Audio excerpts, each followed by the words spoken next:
All right, good afternoon, everybody. You're in the peach session, just to make sure you're in the right place. Thanks for being with us today. We'll go ahead and get started. Hopefully we'll have time for questions, but if not, I'll just ask the speakers to be available after this session in case our presentations run close to each other. Up first for this afternoon, Wayne Mitchum with NC State University is going to talk to us about weed management. Don't fall asleep when I do the light. All right. I'm going to talk to you about weed control in orchards, and the title we had was Weed Control, a Recipe Approach for Orchard Weed Management. And, you know, if we think about a recipe, it's just simply defined as a set of instructions with, ingredients and some directions on how to prepare a food or a drink or whatever. For orchard form management, our ingredients are going to be obviously the herbicides. As far as instructions, it's going to be talking about the tank mix combinations and the timing of those. And the dish we're wanting to offer up, or what we're trying to prepare, is an orchard floor that minimizes competition, aids in the management of other pests in terms of the IPM approach with, like cat-facing insects, and being able to do that while sustaining the health and well-being, of course, of the trees.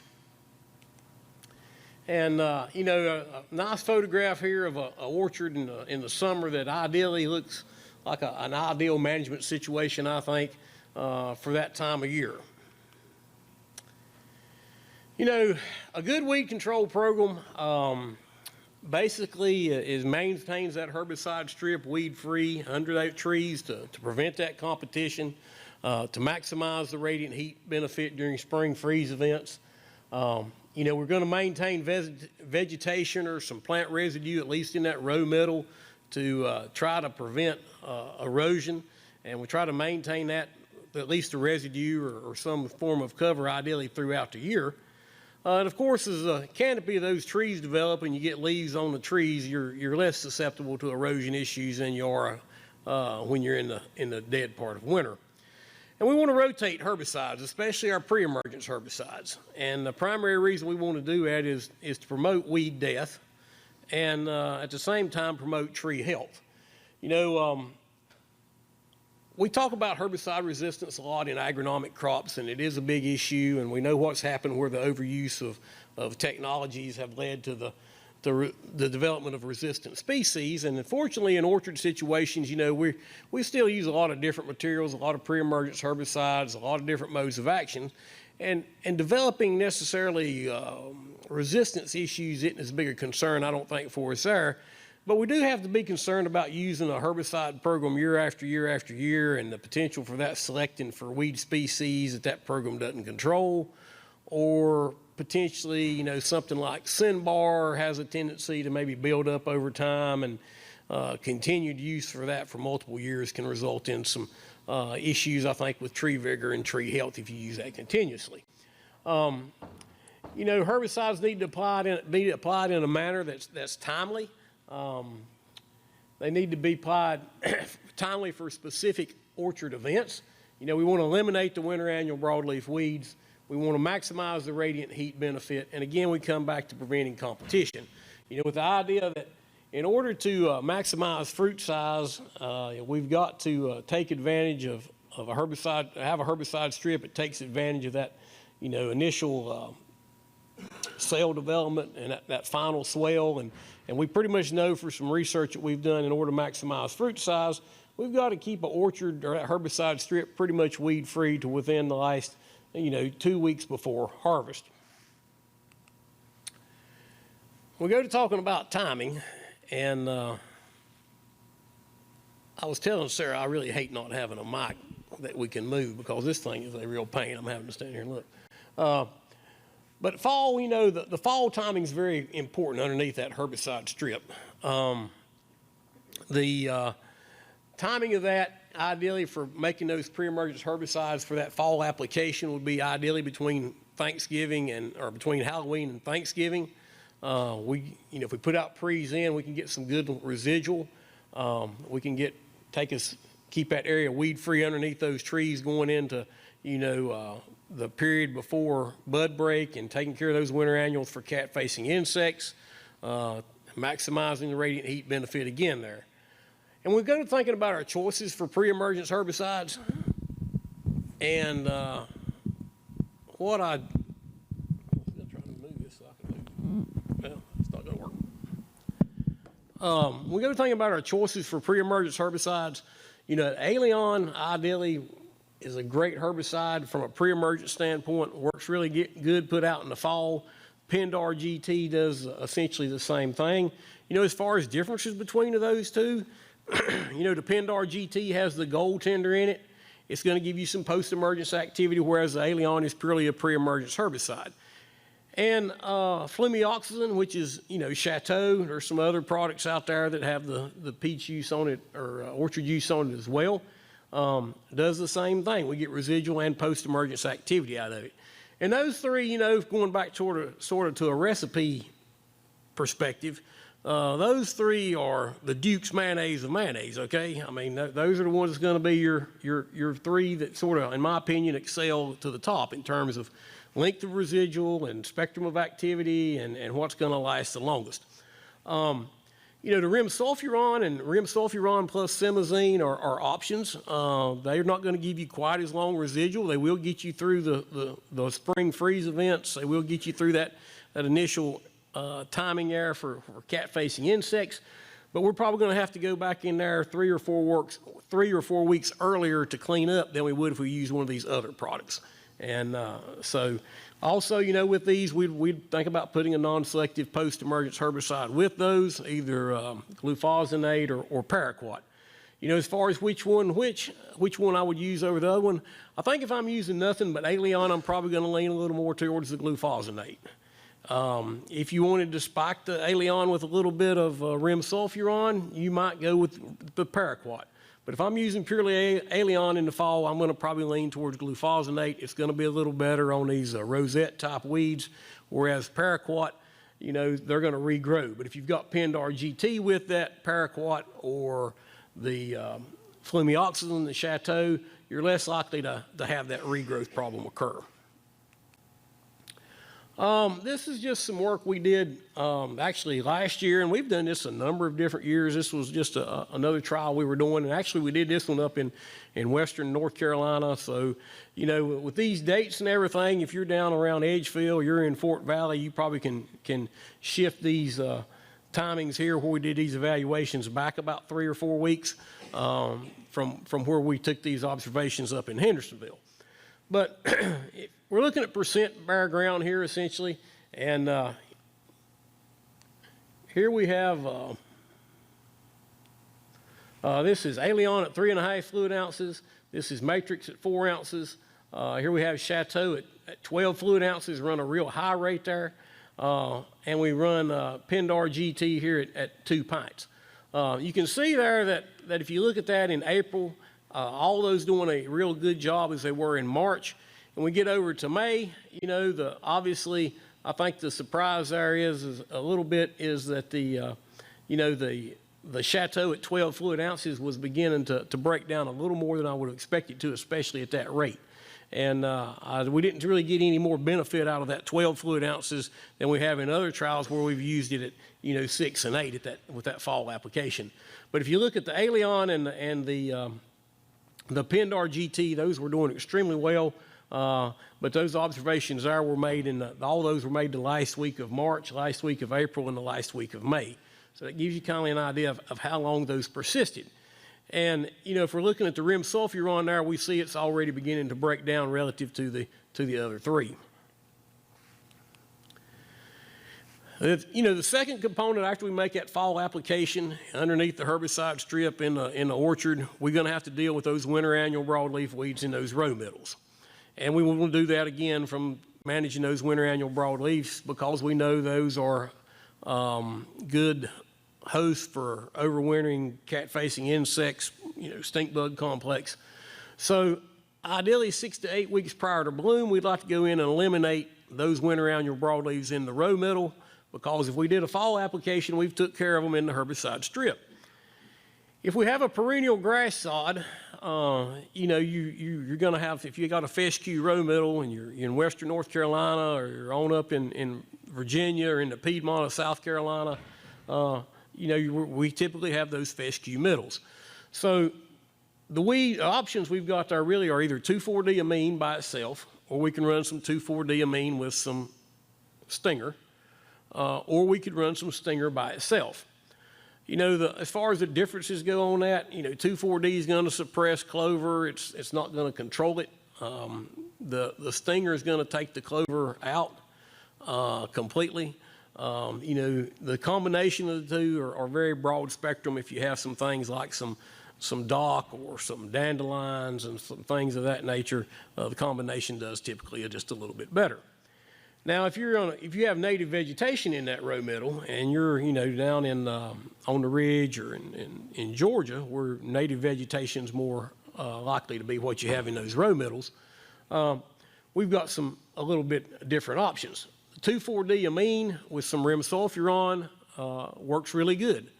As it does a nice combination there. It's pretty broad spectrum. The thing about 2,4-D by itself is, you get something like henbit and chickweed, it just isn't that great on it by itself. It's pretty good on, you know, cut leaf evening primrose. It'd be pretty good on if you had any mustards. But when you get into henbit and chickweed, it's just weak on those. It's pretty good on Carolina geranium. But if we put something like the rimsulfuron with it, the Motif 4L, which is similar to, it's a generic alternative to Callisto, which has the Motif has the peach use on it. And then the other option would be run something like a glyphosate in combination with 2,4-diamine would be pretty inexpensive if you wanted to do that. This is just a photograph. I wanted to show you the 2,4-D with the matrix that we did some work a number of years ago. We've done this a couple different times, but you can see there where we treated that middle here, and you can see the margins, or the margins of the plot here being green. This is kind of an up close look of the weeds and what they looked like in that area. It does a really good job. The thing about the matrix is, you know, what we used here was 4 ounces of matrix with the 2,4-D. Now we can pretty much get the same amount of post-emergence activity from the matrix if we cut that back and use 2 ounces. By using the additional 2 ounces, you will get some residual out of this matrix. So, you know, some would argue, well, is that a good thing or a bad? You know, matrix is going to would give you some short-term residual. As long as you've got good, as long as you've got good cover there, whether that be, you know, plant material left over from previous kill like we have in this floor, you know, I think you wouldn't have to worry about any erosion. But if you're already on pretty bare ground, of course, that may be more of a concern. But it is a good option for you to use if you wanted to get some residual control. Callisto, or the Motif, is going to do essentially the same thing. It's going to give you a little bit of residual control of some things like some pigweed and a few of those things. Not as much so on the grasses, which they would come through. Once these fall applications in that herbicide strip begin to break down, you know, we have some options then that come back later. And, you know, typically we'd want to come back when those breakdown of those herbicides, or the breakdown of the pre-emergence control gets 2 to 3 inches tall, those weeds get 2 to 3 inches tall, and come back with a non-selective post with a pre. And we've got a number of different options here. You know, we've got Allion, we've got Centrus, which is a pre-mixture of the Allion with the rimsulfuron. Sinbar, which is a very good old herbicide that's been around for a long time. It's one of the things that I think the price goes up. The older it gets, the higher the price goes. Unlike most things, it usually goes the opposite direction. But Sinbar is pretty pricey now compared to what it was 20 years ago. But it with rimsulfuron is an excellent tank mix combination for good residual control. Diuron and rim, pretty inexpensive, but pretty good. Of the options we've got up here, that tank mix of diuron with rimsulfuron is probably going to be your least expensive, but it's going to do a pretty darn good job for you. Diuron with the product called Break On. Break On's a new product, but old chemistry. It's fluoridone, been around a long time. It got brought back because of the resistance issues in cotton. And the fluridone has been, they have a break formulation, which is for agronomic crops. Break on is for fruit crops. And they've got a number of different labels now in fruit crops. But the break on with diuron has worked pretty good in our trials, done a pretty good job for us, pretty broad spectrum when you put the two of those together. Diuron and Cinbar, Carmex Cinbar, if you've been growing peaches as long as I know a lot of you have, you know what that product or that combination of products are capable of doing. And the rimsulfuron with the pendimethalin, whether that be Prowl H2O or whether that be satellite hydrocap, a matrix combination with one of those two pendimethalin products has done a pretty good job for us too. Of the combinations and products up there, that may be the one that may have the one that would probably break down maybe the earliest a little bit long term, but I have seen it, and we'll show that probably here in a moment, where it's persisted long periods of time. And some of that has to do probably with weed spectrum and that sort of thing. And again, herbicides after harvest, post-harvest cleanup, that kind of thing, or maybe if you need to go back through, we've got some options there. Perennial grasses, Fusilade's a good one. Clethodim products will work too. Post-harvest cleanup, if you got escaped pigweeds and some things like that, the Embed Extra would be an option for you. Glufosinate with Embed would be an option. Just paraquat or glufosinate would be an option. The nice thing about some of these deals where we have to go back in post-harvest, you maybe done a pretty good job. You may have, 90% control of pigweed. But those 10% of pigweed that survived, by the time you get to July or the time you get to early August, rather than ankle high, they may be waist high. And that's where we get into some issues. And I think with some of those products, if you're going back in to do a post-harvest cleanup, if you're not getting over the top of something with glufosinate or over the top of it with the paraquat, that's where I think you'd have some benefit from having a glufosinate and Embed tank mix, because with the 2,4-D component, you don't necessarily have to get completely over the top total coverage. And we did a little work. We've done this for 2 years, sort of another approach to this that we've done. It's a little different take on the timings, and we're going to talk about that now. And we're going to start back with, this was the original slide I showed you with the, the fall pre's where we applied November the 21st, and we went through March and April and May. And what I've added here is this is just glufosinate by itself right here. So here in March, we made this application the 21st of November, and granted, again, it's in Hendersonville, North Carolina, which is, we've got some elevation there. We're in the mountains. We're going to have cooler temperatures in November and December than you would in, middle Georgia or down on the ridge in South Carolina. So just keep that in mind. But you can see here that when we get over here to November, we are still pretty clean relative to percent bare ground. We're talking 90+% bare ground just with that glufosinate application. Now, as time went on in March and April and weeds emerged, that changed. But here in March, we're still looking fairly clean. So what we have looked at is thinking about a fall timing, going in and doing just a burn down in the fall.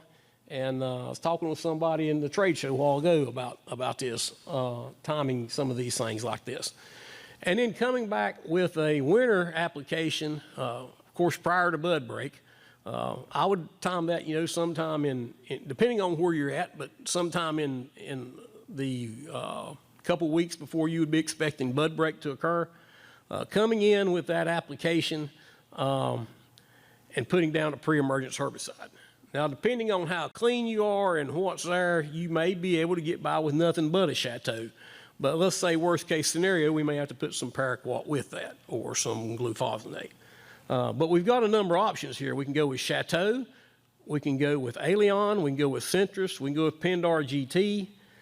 We did some work with Matrix and Solacam, went back and kind of pulled that one back off the shelf that we hadn't messed with a lot in a long time. Matrix and pendimethalin, and we needed to break on and Matrix as well. The Pindar GT and the Chateau, both those products have to go out before we get the bud break because we're restricted there on those application times because they're concerned about it floating up into trees and causing some volatility. But the rest of those products could be put out, anytime. And typically, that would get us on into potentially as late as June. And then we'd come back with another pre-application to take you the rest of the way. And I guess I would pose this thought to you as well.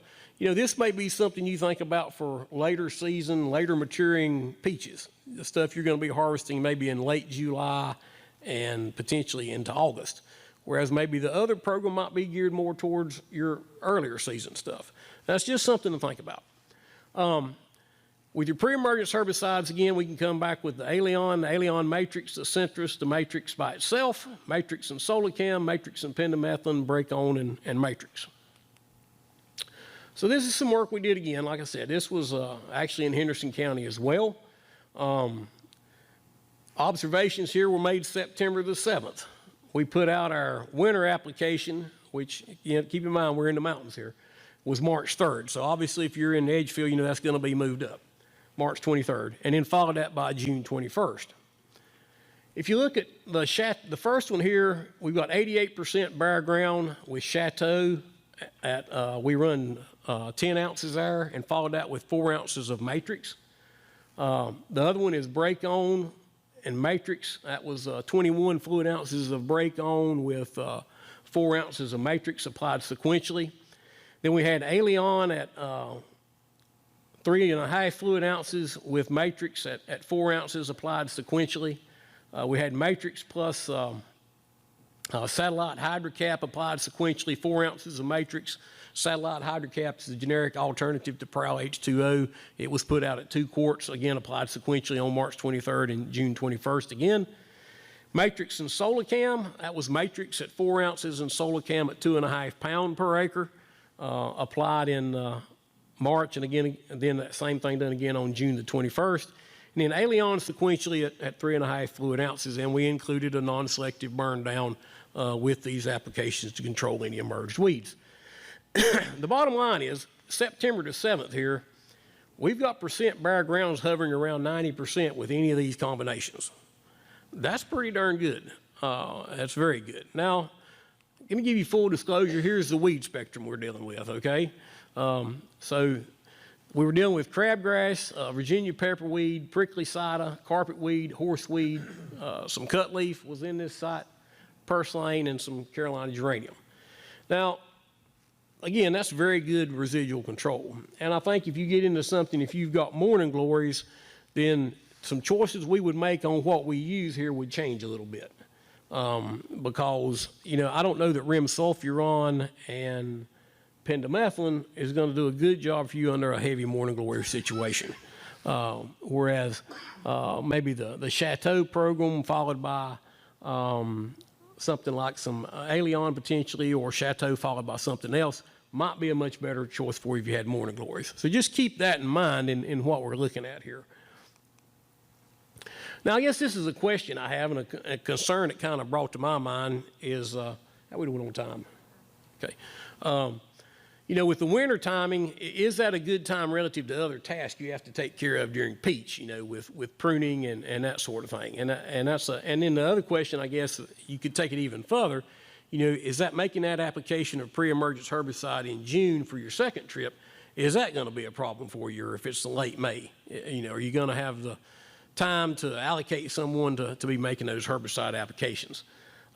Just something that I throw out there as a thought. So just to kind of reiterate and go back to where we started with wrapping up here, the programs we've talked about there are designed to give you that weed-free strip under the trees and minimize competition. We're going to try to maintain that vegetation or residue in those row metals throughout the year to minimize erosion. And with the number of options that I showed you on pre-emergence herbicide, you can pick several of those programs and rotate those around where you don't select for weeds that the program doesn't control. You don't use Sinbar continuously, maybe where you build up and get some trees that are yelling up.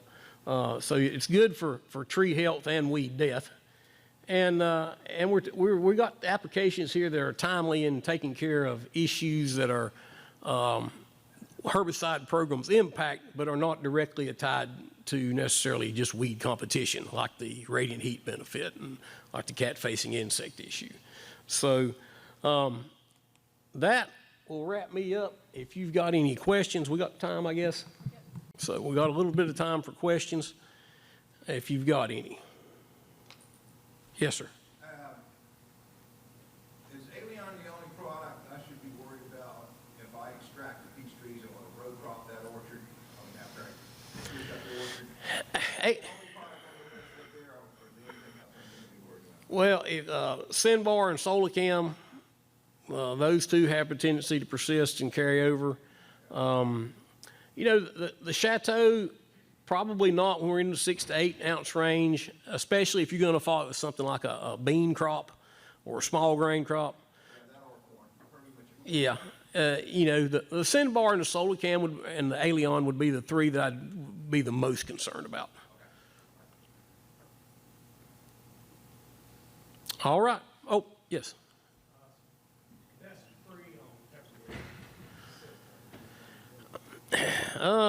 You know, generally, where I've seen issues with pepperweed, we've generally done a good job taking care of it with the products I've talked to about earlier that we use in the fall. A lot of times where we have problems with pepperweed is we don't get a good kill post-emergence. And I think that's where the Pendar GT has an advantage over something like the Alien, because the oxyfluorophene component, and we run into this several years ago when we were doing the Pendar GT stuff in the Edgefield area.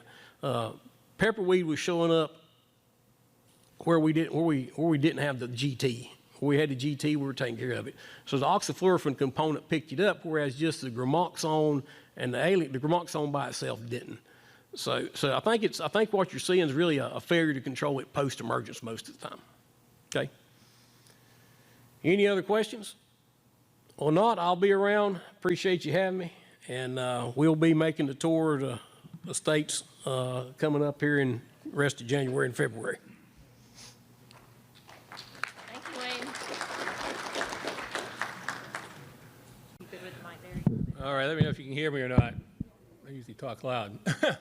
Okay, thank you, Sarah. Okay, you introduce yourself then. Oh, okay. Well, I was going to introduce you, but Oh, okay, well, my name's right up there, okay. I'm an emeritus professor that still works, or supposedly.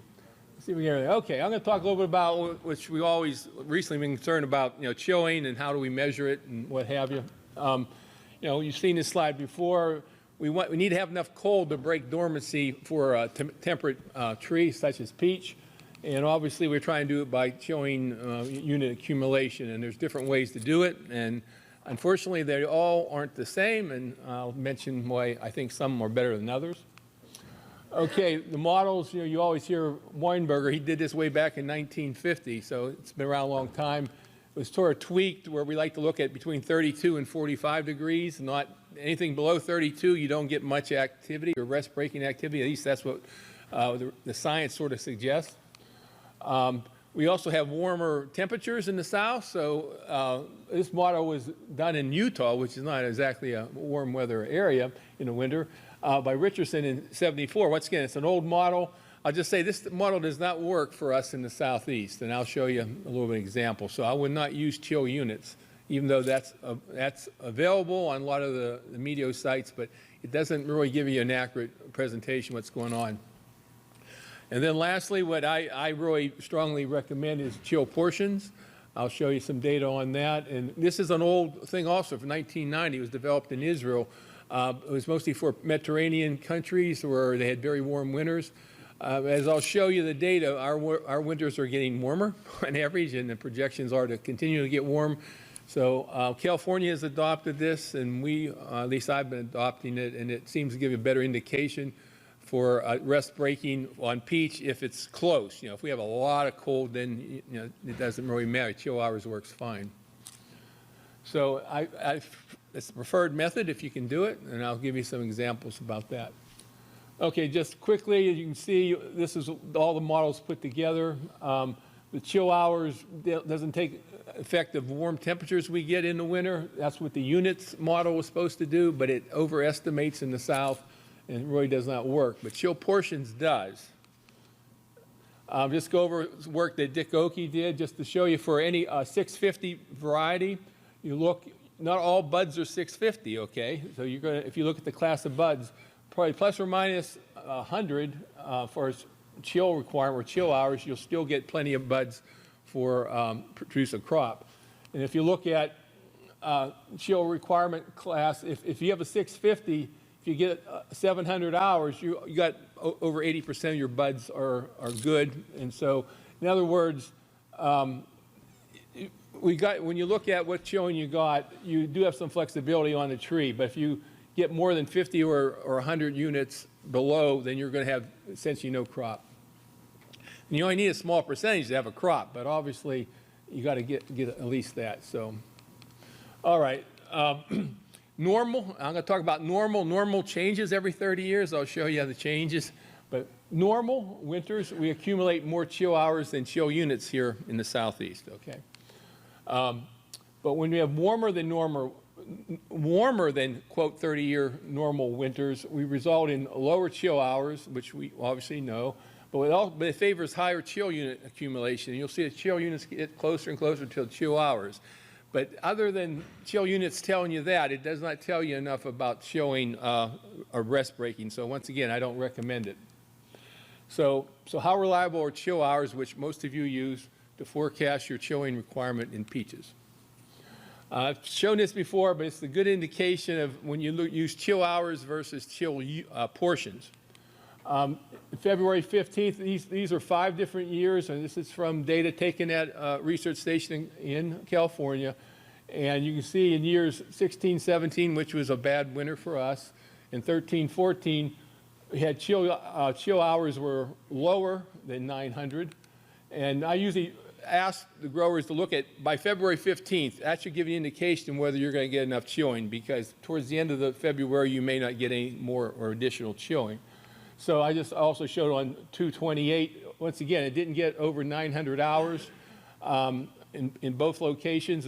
And so the concern was, they always say August Lady is 900 plus chill hours. Well, it cropped normally both those years. So if you went by chill hours, you're thinking you're not going to have a crop or only a partial crop. But if you go by, well, I should show you. If you go by chill portions, 56, 53, 63, 55, if you went by chill portions, and you know that, well, you don't know till you do the research, but August Lady is approximately 50, 55, at least 55 chill portions I found here in this, in South Carolina. Even if the chill hours are below 900, if you have those chill portions, then you know you're going to have a crop. And once again, August Lady comes out slow sometimes for us, and you wonder if you're going to have a crop or not. So if you look at chill hours, probably not. But if your chill portions are high enough, then you know you're going to have a crop. Now, another way of looking at this is from a winter that was normal, November 17 to 18, 2018. If you look at the week of Christmas, there was no chill hours accumulation. It was all very warm. But we actually got some negative and some positive chill units, if you're using chill units. And so you got 0 hours, but you got 10 units. So what do you believe? Well, you go to the very next week, extremely cold, very few, a lot of temperatures in the teens and 20s. And you look at that, look how many chill hours you got. Well, if you did units, you only had 20. So there's a huge discrepancy between those 2 weeks and between hours and units.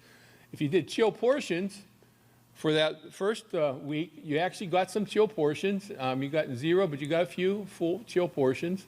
And if you looked at the very next week, you also got chill portions, and it's pretty uniform. So even though you had 2 diverse, very different weeks with very different numbers, the chill portions were more steady because it measures a number of different things to, quote, accumulate chilling. All right, I've seen this before, and we've looked at it, and I've talked with Edgar at Auburn and looked at various years where we didn't have enough chilling. And if you go to the 28th, I like to go before that, but if you go to February 28th, I'm pretty confident whatever you rate your varieties, this is the chill portions you're going to need. Now, if we look at February 15th, I'd take 5 units off of that range, and you need to be in that range, knowing that you probably might get something before the end of February. Okay, so we'll go to websites. There's 2 that I can use if you don't have your own station. This one is NOAA, and it's, you go to this site, and you can put in the coordinates of your orchard, which is real precise, or you can put the nearest town. And what it does is it does a 2.5 square mile area around that data point of what the averages were over the last 30 years, and also what currently, chill hours, units, and portions. You get all 3. The other option, it's only in Georgia and Florida. We don't have it in South Carolina, North Carolina, or Alabama, but you go to this particular site and use its chilling tool, and it only gives, well, it gives you chill hours and units, but no portions. But what's very nice about this site is it will give you a projection based on an El Nino or a La Nina or a neutral winter pattern. And I'm going to show you what that means with projecting what we're going to get this year and any time in the future. So both websites have different parts that are very useful. Okay, so I can only get data through the 7th of this month.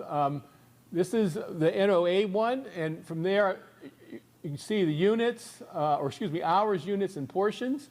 And in red is if it's negative from, well, actually from the 30-year average or from last year, a month later, this is what it was. You know, last year we had lack of chilling.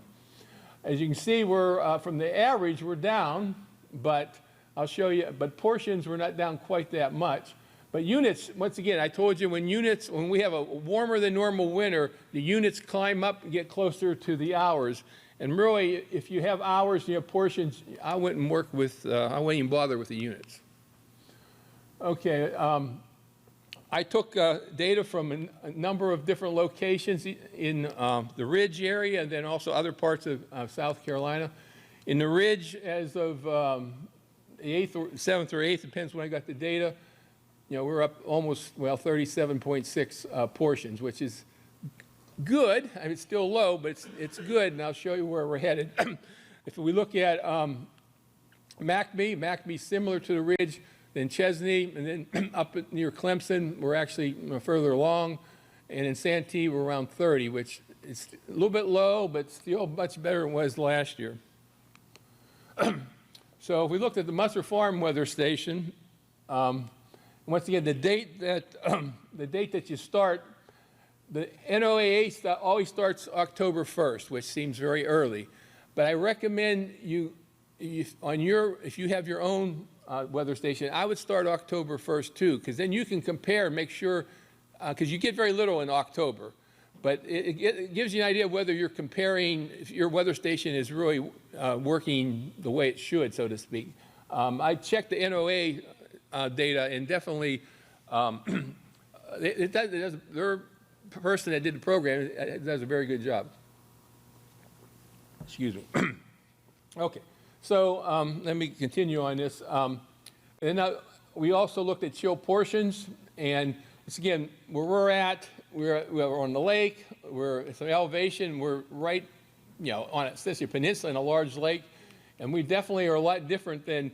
This was taken from the town of Seneca, so there really wasn't a good correlation. So site, even 8 miles away, can make a big difference. So you can keep that in mind.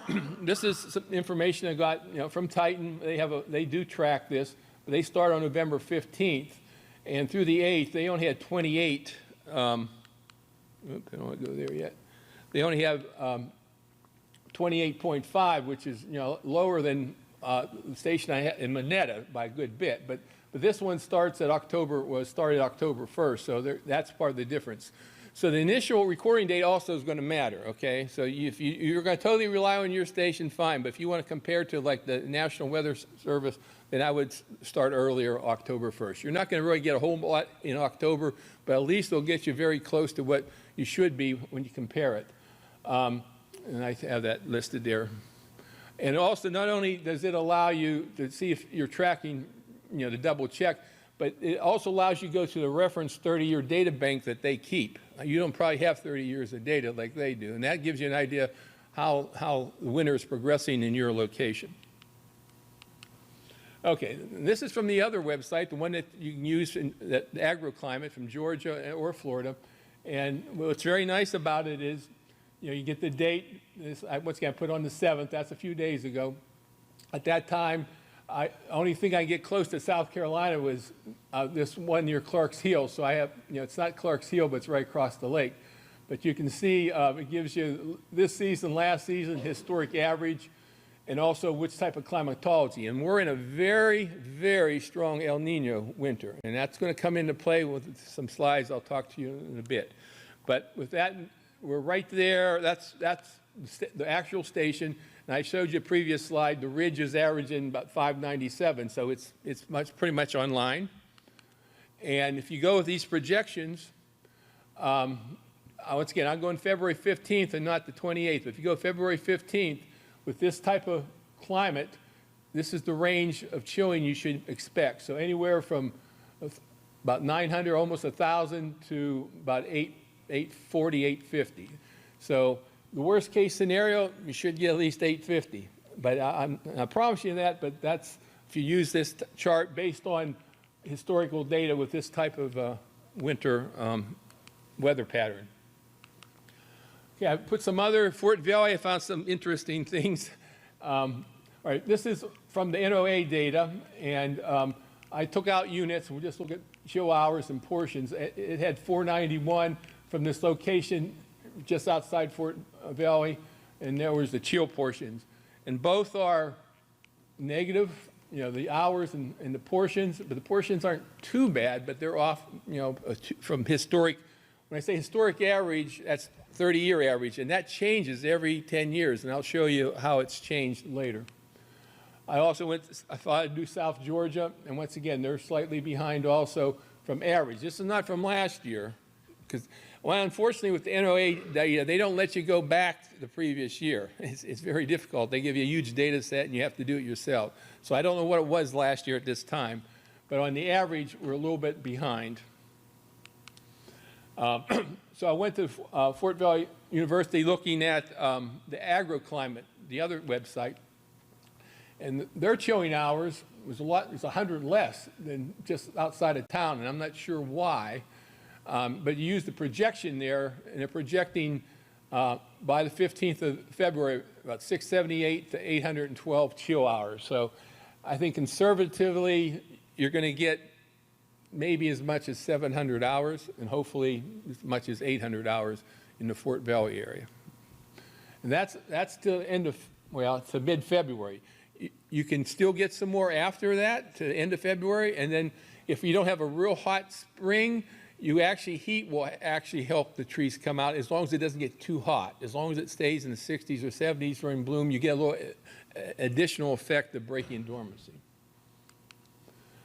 Okay, so going to Fort Valley University, looking at the NOA data, you can see the chill hours are a lot different. Supposedly, the only difference, I guess, there is a difference. This is a 2.5 square mile area around this weather station, and this is right at the weather station through this particular website. So you can see the difference. Microsite can make an effect as much as 100 hours unless there's a mistake somewhere with recording the data. But I guess the point I want to make is we're still, even with this other particular tool, we're still below the 30-year average, both on portions and hours, but not by a lot. But I guess what the good point is, if we look at chill portions, the chill portions where it's here, we're at this particular location are pretty much similar, so around 31 as of Monday the 7th. Okay, so let's go to Fort Valier. Look at Peach County. Let's use this tool again. Once again, this is through the 8th this time. This is what this particular site said for hours, which is lower than what the NOAA says, and the historic average. And then this is with an El Nino climatology. And if you look at it, so if we take what the other one was around 490, it's a little bit higher than this. This is where we're at on the 8th. And if we look at the range, once again, it's predicting a little bit short of 700 up to about, well, it's only about 800, but you can get it, if we have a normal February, you can get up to over 900, around 900 hours max, and about 750 minimum. So if nothing unusual happens, you might get as much as 750, as little as 750 or as much as 900. So that looks promising because most varieties, hopefully, that you grow now that will be sufficient. Okay, so I looked at Alabama. Alabama's a little bit behind again in chill portions, a little bit ahead as far as hours. Once again, very similar, different weather stations. And once again, Alabama is just a little bit behind what the 30-year average, and of course better than last year. Okay, so I'll show you some other sites. Chesney, which we're essentially not, once again, this is in the foothills. I mean, we're just a little bit behind normal, which is good. Klein, Tommy, you're a little bit behind normal, but more than last year. And then if you go up across the border in Jackson Springs, once again, the Sandhills, it gets a little more chilling. They're just slightly behind. So we're just slightly behind, and we're in an El Nino winter, which means we're going to still stay cold, hopefully. So once again, I just look at the chill portions now because I think we'll be okay, but the chill portions I think will give you a good indication whether we get it, and then you could start using this information to see what chill portions you have by end of February, and then see what comes out strong or not, and then you can get your varieties. We haven't done this for individual varieties. That needs to be done next to get an indication of how much chilling each variety really needs, looking at chill portions, which is much more accurate than chill hours. Okay, so forecast. This is January through February, or January, February, March. This is what the temperature outlook was, and if it's in white, that's an even chance of being normal, and then as you get towards Florida, you get down to about 33% in normal. So the thing is, what is normal? Okay, you can go to this website, and they'll explain how they come up with what is normal. And if you look at this slide here, normal back 100 years or so versus normal today, the average annual temperature is more than a degree warmer, and the winters are a couple degrees warmer. So what we're comparing to the normal is warmer than normal. It's been when your grandparents and your dads were all working back in here. Well, the new normal. Let's just say it's a new normal.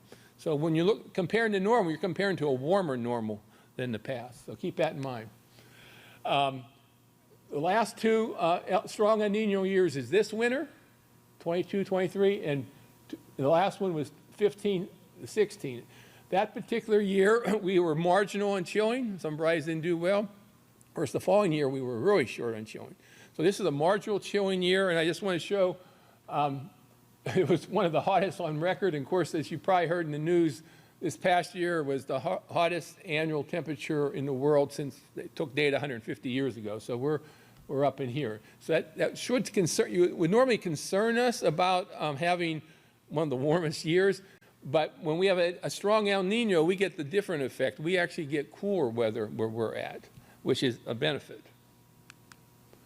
Okay, looking at a strong El Nino winter was marginal chill year, and we're way ahead of that year. This was the last strong El Nino year, and this year is the strong El Nino year, and you can see we're ahead. In Edgefield, this is South Carolina, then in Fort Valley. So we're actually, at this stage, we're ahead. That year that we had marginal chill, we only ended up with this amount of chill portions. But fortunately, according to the forecast, we're going to be able to exceed that. I mean, if we got this, we'd have some inadequate chilling, but we should exceed that based on where we're at right now. Using this again, where we were at in January 8th of 2017 was right here during a La Nina winter. We're in the El Nino winter, and this should sit over here, but the same date in 2024, you can see we're much higher, all 4 sites. You know, this would be right here, this would be right here, here. So we're well ahead of the La Nina winter where we had very marginal chilling. So that's a plus. Once again, this is roughly what I look at. If I have to, someone ask me what they think, if you're going to go all the way to February 28th, and the way it looks, with a El Nino year, we'll probably continue to have some cold weather. And then if you're looking, you need to make decisions though before that, and I usually go by February 15th and take maybe 5 chill portions off and see if we're going to hit it or not. Okay, so lastly, the temperature for El Nino. This is the forecast for February, March, and April. Not January, February, March, and April. We're going to be, the chance of risk of warm or cold extremes, we're at more than 90% risk for a cold extreme. So the risk of polar vortex events during the months of February through April is high, 90% plus. I know you don't want to hear it. This is the negative of having an El Nino. You get more cold, but you get more variability in the spring. And that's what really hits us, unfortunately. Okay, so just some simple, my opinion, and what it's worth. Weather data from internet sources can be incomplete. Sometimes the machine breaks down, you know, things like that. So I always have I'd have at least more than one place to check. That's why I like the national weather one, where if you're in Georgia, you can check the weather stations near you, and then also have your own weather station. And you could, if you want, put in each different part of your operation. Each area could be a little bit different. It's slightly different as far as chilling. If you can, I would look at chill portions and get familiar with it. I think in a marginal chill year, they're going to give you better information than chill hours. And looking at this climate toolbox, that's the NOAA site. You have to go through the menus in that, and you put in either a town or the actual GPS, and then it'll go right to that spot and calculate all the weather or what the weather was in that area for the average for the last 30 years and the current one. Based on what I've seen so far I looked 2 days ago also, we're on the border, but we should be fine most areas for enough chilling. Still not sure about the coastal plain areas, maybe even Fort Valley, but if the weather doesn't change from the forecast, and it's supposed to get really cold, we should be fine. Remember, when we get in the 20s and the teens, those hours don't count. So even though it's cold, we're not getting as much chilling as you think. You're going to get a lot of chill hours, but you're not getting the chill portion. So just keep that in mind. But with that said, we still should be colder than normal, and we should be fine where we don't have to worry about even something like contender. And as I just mentioned, typical El Nino winters in the southeast have extreme cold spells in late winter through spring. When they're going to come, I don't know. And this is considered a very strong El Nino winter. So plan on spring events this spring, like you always do anyhow, importantly. So you can prune as late as you can on vulnerable varieties and keep, as Wayne has said, a clean orchard floor. Try to get good solar radiation up and down through the orchard during the day. And I thank some people up there that helped provide some information. I appreciate that. And any questions? I'm done, if you don't know.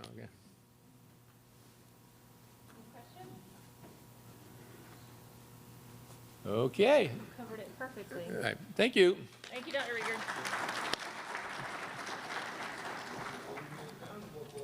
All right, up next, we have Pam Knox, who's a climatologist from University of Georgia. So we'll just continue the climate trend. Right here, and it should be on.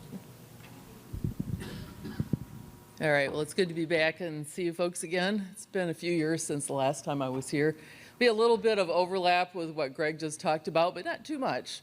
And so hopefully we'll be able to glean a little more information from that. I'm going to talk about climate trends in Georgia and the impacts on chill hours. I did not use chill portions because it takes a little bit more programming skill, and I am not a programmer.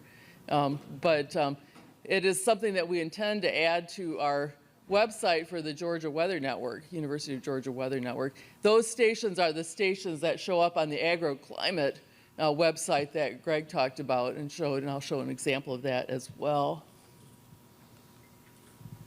So first, I just want to spend a couple minutes doing some basic definitions of what is climate. And you can see here the climate. I just picked a couple of examples from Georgia. You could do this for any other state as well. The first of the two graphs, the one on the top, shows the annual average temperature variation in Georgia from 1895 to the present.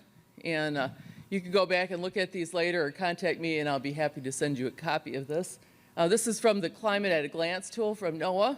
I always call it NOAA. Greg called it NOA. Climatologists usually use NOAA because there's so many acronyms in the government. And so it's a very interesting graph. I think if you look at it, you can see there's a time period when temperatures were going up from 1895 to about 1925. And then from that time, temperatures went down until about 1970. And since then, temperatures have continued to go up every year. Well, not every year since then, but certainly on a much steeper trajectory over time. I could probably talk for half an hour about this graph, but I'm not going to do that. One of the things you'll see is there's a lot of variation from one year to the next, which of course is the bane of most farmers, because whatever happened last year is probably not going to happen next year.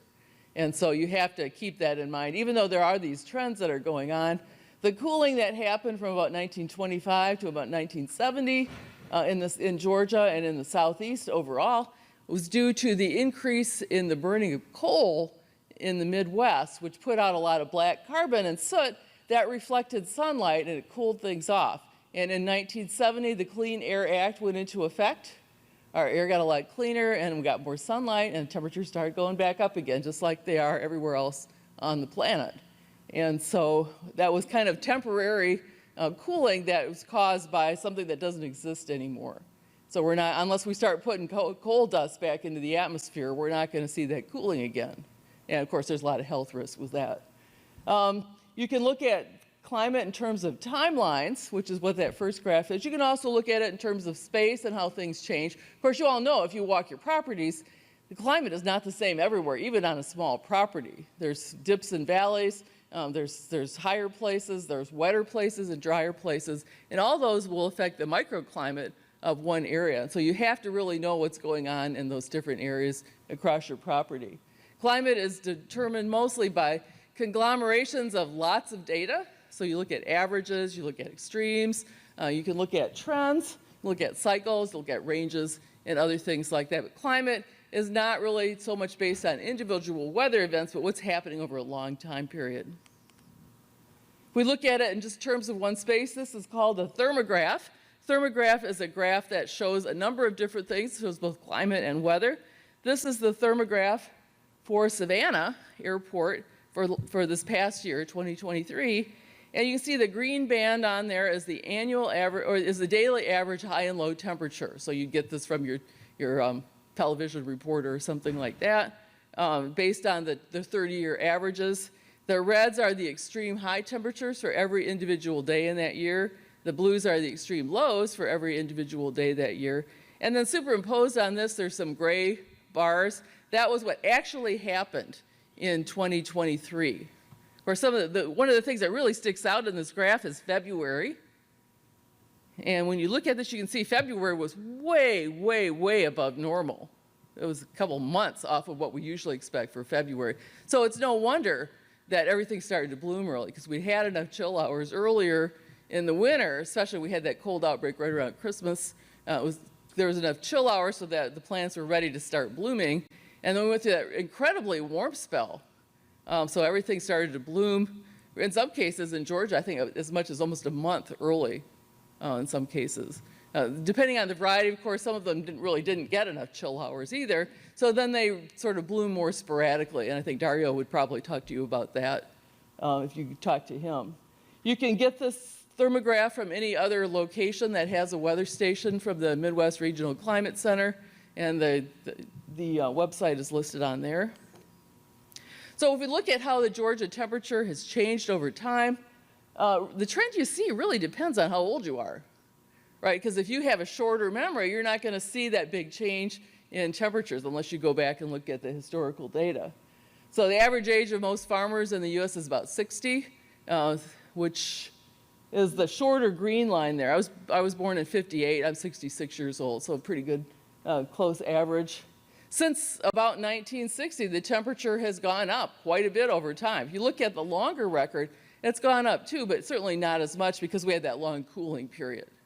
And so your perception of how the climate is changing really depends on what time scale you're looking at. Anytime I see a graph, I'm always looking at the starting and ending points because that's going to determine the kind of trends you're likely to see.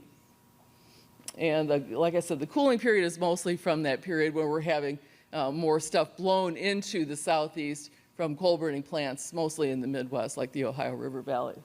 This is from the NOAA tool called the Climate at a Glance. You can get a lot of information from that, especially these long-term trends, which is kind of nice to look at. If you're ever going to look at one for your own area, it's very handy to have. If you look at precipitation across, this is the annual average precipitation. Again, this is for the state of Georgia, but you could go back and look at it. And there really is no long-term trend in the annual average precipitation in Georgia. Now, a lot of the country is actually getting wetter, not as much here in the southeast. But of course, annual average temperature or annual average precipitation is a little tricky because most rain doesn't fall as an annual average; it falls in individual storms, and so that is something that we need to keep in mind. But there's still, again, a lot of year-to-year variation. Which you're going to have to deal with, either by irrigating if it's dry, or putting your orchard on your trees on hills or something if it's really wet in your local field to keep the roots out above the saturation zone. If we look at changes in frost state over time, these two graphs, this is for Macon, it's just in the middle of Georgia. The graph on the left shows the probabilities for different temperatures for 1961 to 1990. So that's early in the period. Then later in the period, the same thing, only now for 1991 to 2023. So no overlap. If you actually go in and compare those numbers, it turns out that if I look at just the 50% probability, so sort of the average last frost date for 28 degrees, and the early period was March 4, and the later period is March 7, which is essentially the same. So frost dates are not changing that much in spite of the fact that the temperature is going up a lot. That's a very interesting kind of problem to deal with because as the temperatures won't go up, we're going to see probably more change in chilling hours, and I'll show you that in a few minutes. But the frost date are not, and that's because the frost is much more dependent on individual weather events rather than a long-term average. There's a couple different kinds of frost that we have. One is an advection freeze. Advection freeze is when you have really cold air blowing into the area. Usually the winds are pretty high. Often the dew points are low. It's very hard to do frost protection in that kind of situation because the wind's too high. The sprinklers can't really keep up with it. And if you have really low dew points, then it's never going to be able to put out enough anyway. And so advection means cold air is blowing into the region. It's definitely a weather event. It's driven by local weather patterns or even global weather patterns. There's no inversion, so you can't try to mix warmer air down to the surface in an advection event. Some people will go in and hire helicopters or they have big fans or something. That does not work in an advection freeze. So that's, the real question is when is that cold, dry air going to get in? And does the timing work? The other kind of freeze is a radiation freeze. Usually those happen when you have calm and clear nights where the cold air just settles to the ground. It can be quite a bit warmer aloft. We call that an inversion because usually you expect temperatures as you go up in the atmosphere to get colder. But in an inversion situation, it actually is warmer above the surface of the ground. And then you can do things like mix it down with helicopters or fans or something like that. So frost protection is usually better on a radiation freeze than it is on an advection freeze because, for one thing, you got that possibility of bringing warmer air down. For another thing, there's no wind, so the sprinklers are going to be more efficient at getting water onto the plants. The problem is in the southeast, a lot of times we get an advection freeze the first night, and then the next night we'll get a radiation freeze. So you have to deal with both. It's not just a one-day event. It just depends on the timing. So let's look at the trend in chill hours over time. This is from some work that was done by Chongqian Chen at UGA, and this is Byron, which is pretty close to Macon, from 1938 to 2019. You can see there's definitely a lot of year-to-year variation in the number of chill hours, but it does decrease over time. And they found that it was about a 12% decrease since the record began. Most of that was in January and February temperatures, as you'd expect, because those are the coldest months. I tried to do the same thing again using one of the NOAA data sets. This one is from the Midwest Regional Climate Center in Purdue. And I just went through, and they have hourly data for all the airport stations, so you can go in and do a threshold search that will allow you to count the number of hours below 45 degrees. Or you can actually, if you want to, go in there and program it between 32 and 45. So you can go in and it will do that count for you. And for Columbia, South Carolina, I just picked the middle of the state, decreases, the number of chill hours decreases by about 600 from 1974 through 2023. Decreases less in Macon. I suspect that probably Macon's airport is way out away from the city, whereas I think Columbia, South Carolina is a little closer, so it's probably picking up more urban heat island effects, so it's warming up faster than Macon is. That would be my guess. It's not hard to do this, as long as you know how to use Excel.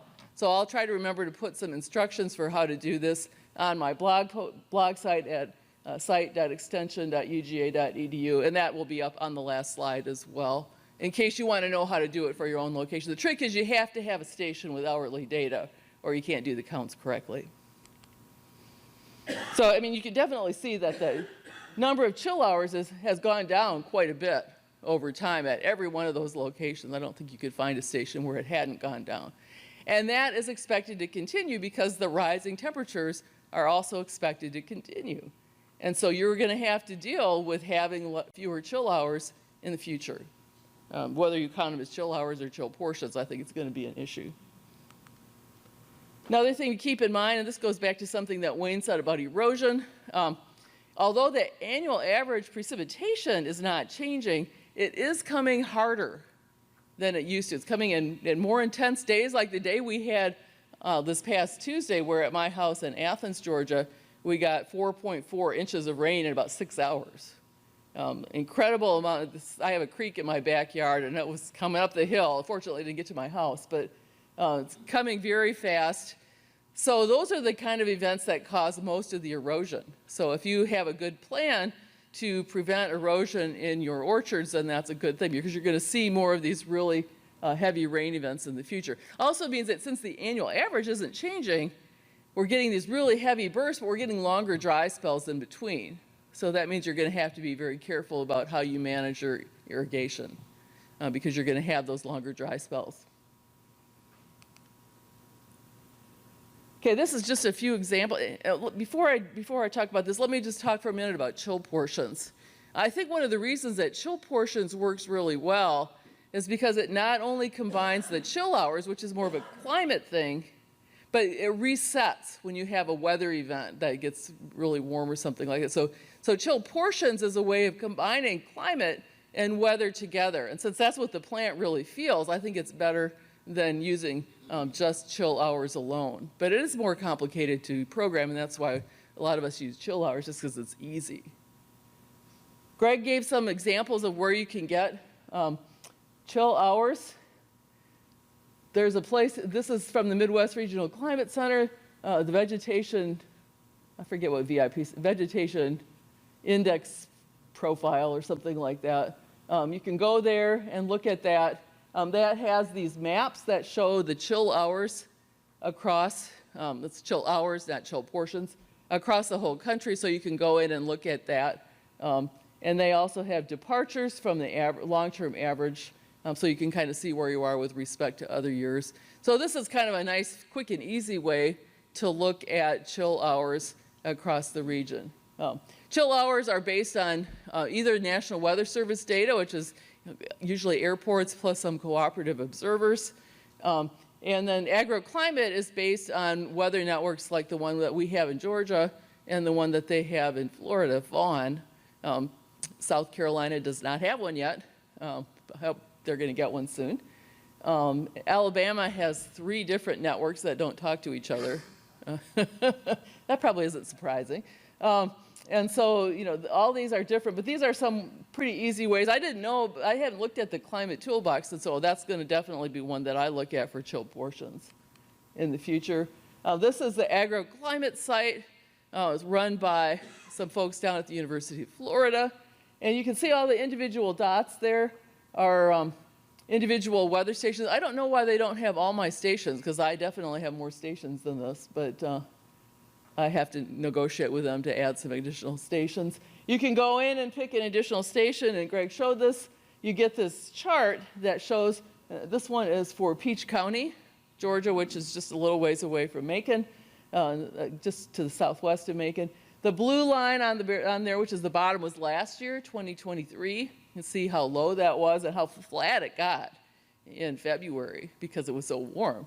The red is this year to date, and the red you can see is almost the same as it was last year. Last year we had that really cold outbreak, but we also had the really warm conditions late January through most of February before we went into the frost. Let me just say something about the frost. You know, the frost that occurred in March was not late. It was right on the long-term average. But the plants were a month early, and so it was as if it was late. And this is something that we're going to see more and more because the chilling hours is going to continue to decrease, but the last frost date might not decrease that much. We saw that in the trend line. So you're going to have this push between trying to deal with fewer chill hours in the future, but still having to deal with that frost that might occur later than you'd expect for the development stage of the plants. And that's not something that's kind of a climate versus weather thing. I think what's going to happen this week, you know, the shaded area there describes if they took all the climate data from previous years and put that in to see what would happen for the rest of this year, it's going to be somewhere between the top and the bottom curve. Well, we know it's going to be cold for the next couple of weeks. It's going to be way colder than normal, so it's probably going to follow the top edge of that red curve. And so I think we've probably got a pretty good shot at getting close to the long-term average, which is that gold line there. Even if we get warmer, I think we're going to go up pretty well. And so that's something to keep in mind for this year. That shaded area is the area of all possibilities based on past climate, past sequences of weather. And as time goes on, of course, that's going to narrow down because we'll have eliminated some of those chances. All right, so what's going to happen from here on? Because the climate change is not going to stop. All of a sudden, it's not going to just stop and we're going to stay where we are at the new normal. It's continuing to change over time. The amount of warming that we get is going to depend on decisions that people make about how much greenhouse gases they put into the atmosphere and other things like that. And so we know that temperature is rising primarily because of human-induced changes, mostly related to the amount of greenhouse gases. It's, you know, it's science that we've known for over 100 years, so it's not anything new. But we're already starting to see that start to level off a little bit because people are starting to make changes with the kinds of fuel that they use, the kinds of energy that they use. Pulling carbon out is not really, of the atmosphere is probably not the most efficient way to do it, but it helps too. So the amount of warming we get in the future depends on how long we wait, depends on how much we do to reduce the amount of greenhouse gases that are going into the atmosphere. And so it's really hard to say exactly what's going to happen in the future. Of course, most of us are not going to see a lot of those changes. Our kids will, our grandkids will more than we will.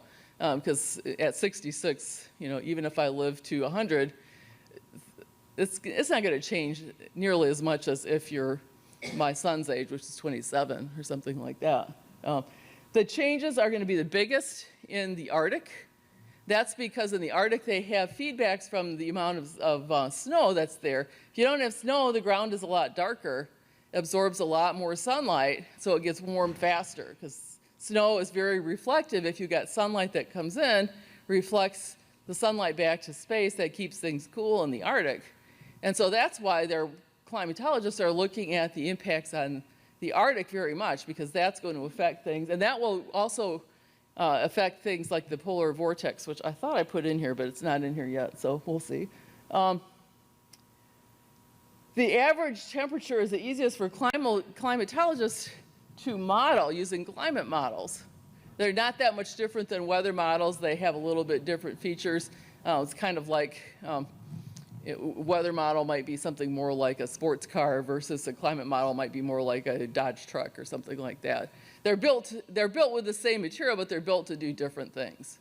And so they work a little bit differently. But average temperature is not very useful, because you want to know what the number of chill hours is going to be. You don't necessarily care about the annual temperature very well. You want to know when the last frost date is going to be. And those are much harder to predict using climate models, because they depend on particular weather patterns. This is from the 4th National Climate Assessment. The 5th one just came out. For precipitation changes in the future, we expect generally things are going to get wetter. That's because warmer air holds more water. And so as things get warmer, we expect to see more humidity. That may be a factor for diseases. If you have higher humidity, then you're going to have to figure out how to deal with that, because that's going to cause more incidence maybe of fungal diseases. And so you're going to have to figure out how to deal with that in the future. Could also mean more rain.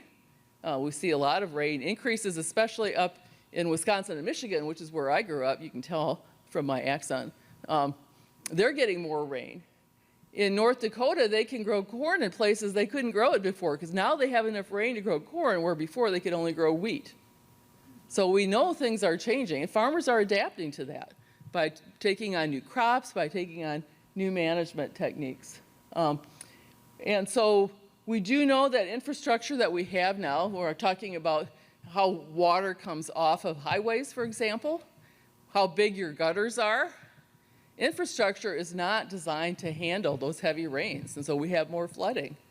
And you're going to definitely see more of that with farm fields, I think, as well, unless you are prepared to handle that extra erosion.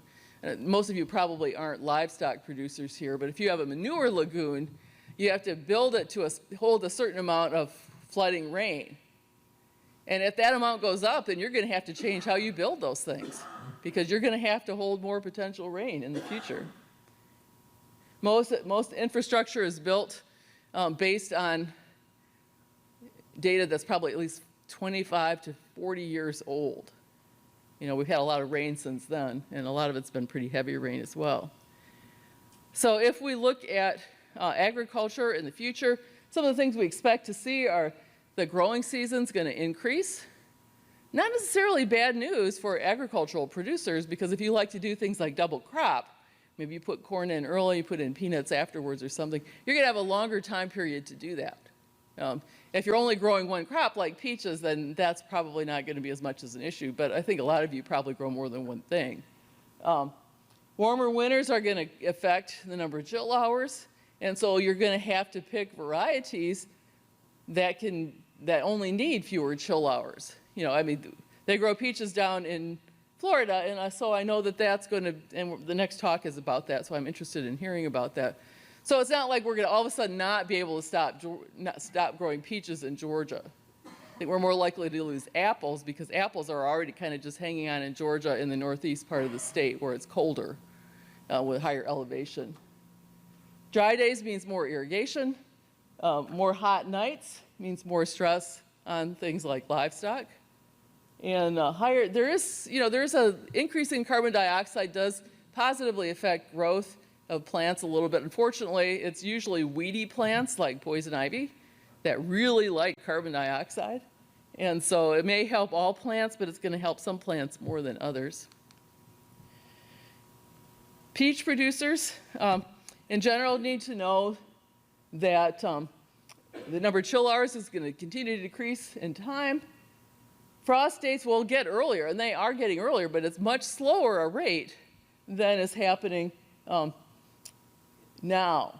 And so we're going to have that continued disconnect between the warmer winters with fewer chill hours and these frost dates, which may not be getting earlier in the spring that much quicker than they are now.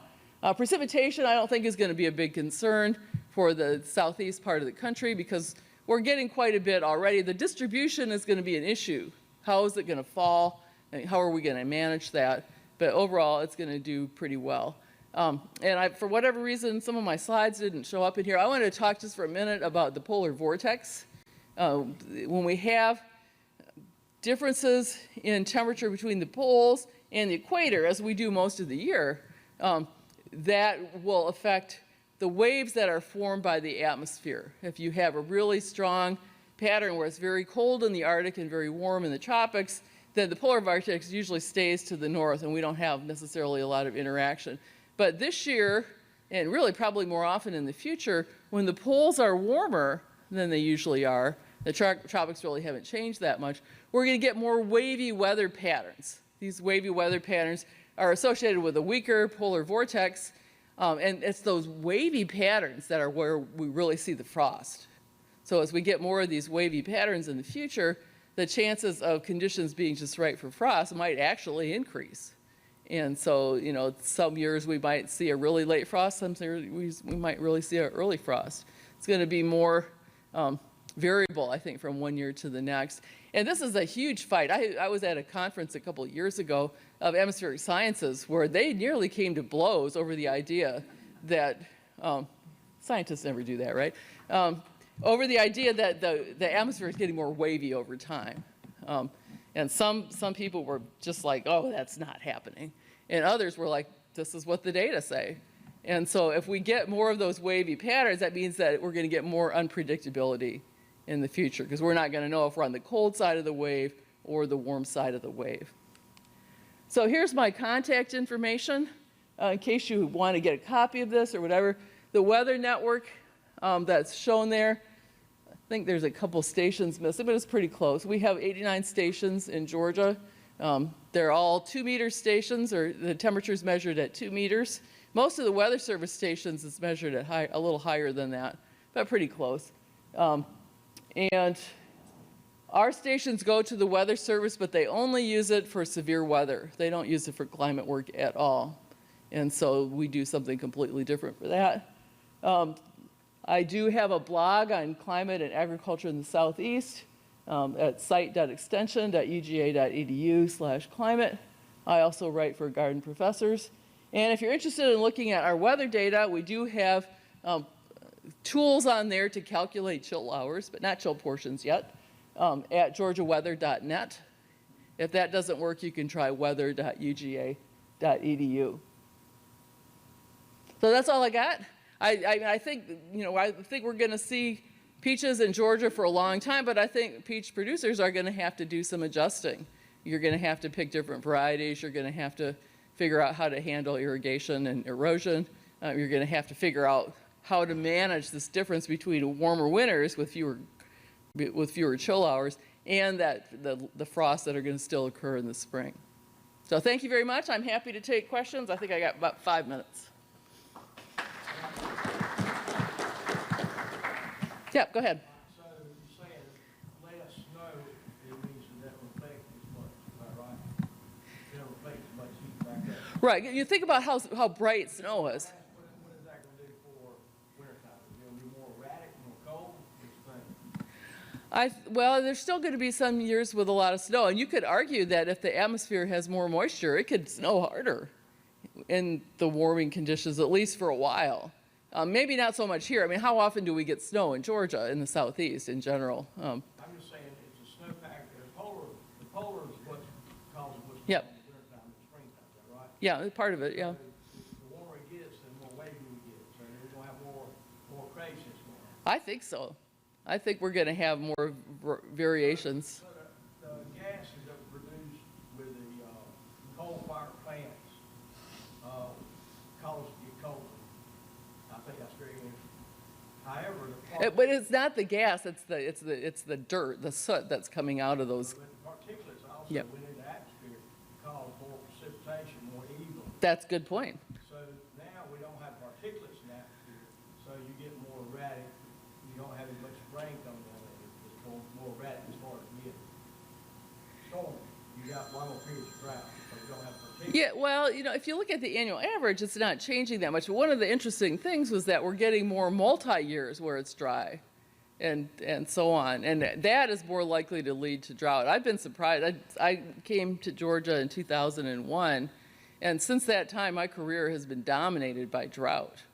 We had a drought from 1998 to 2002. We had one from 2007 to 9. We had one from 2011 to 2013. That was really bad in the central part. We didn't have anything like 54. Not yet. Seen anything like 54. Not yet. We haven't seen anything like Dust Bowl in the 30s, which they're predicting that the 37-year average out Midwest is supposed to come next year or next year. Yeah, we'll see what happens. I mean, we're in an El Nino right now. Typically, when we're in an El Nino, we have really a lot of soil moisture in the spring. It means sometimes it's hard to get into the fields in the spring, right, because it's really muddy. And so planting is often delayed in the summer after an El Nino. This one is supposed to go away very quickly. By summer, late summer, it's going to be probably the opposite phase, which is La Nina. And so that will mean we're likely to see another active year as far as tropical storms go. Of course, we had an active year last year because I think in large part because the Atlantic Ocean was so warm. I read this morning that the Atlantic Ocean temperatures right now are equal to average July temperatures. Think about that. I mean, it's January, right? It's going to probably cool off because we are going to start some of this cold air coming in. But the ocean is incredibly warm. Areas that are close to the ocean are also a little bit warmer than they would be otherwise because they're getting that.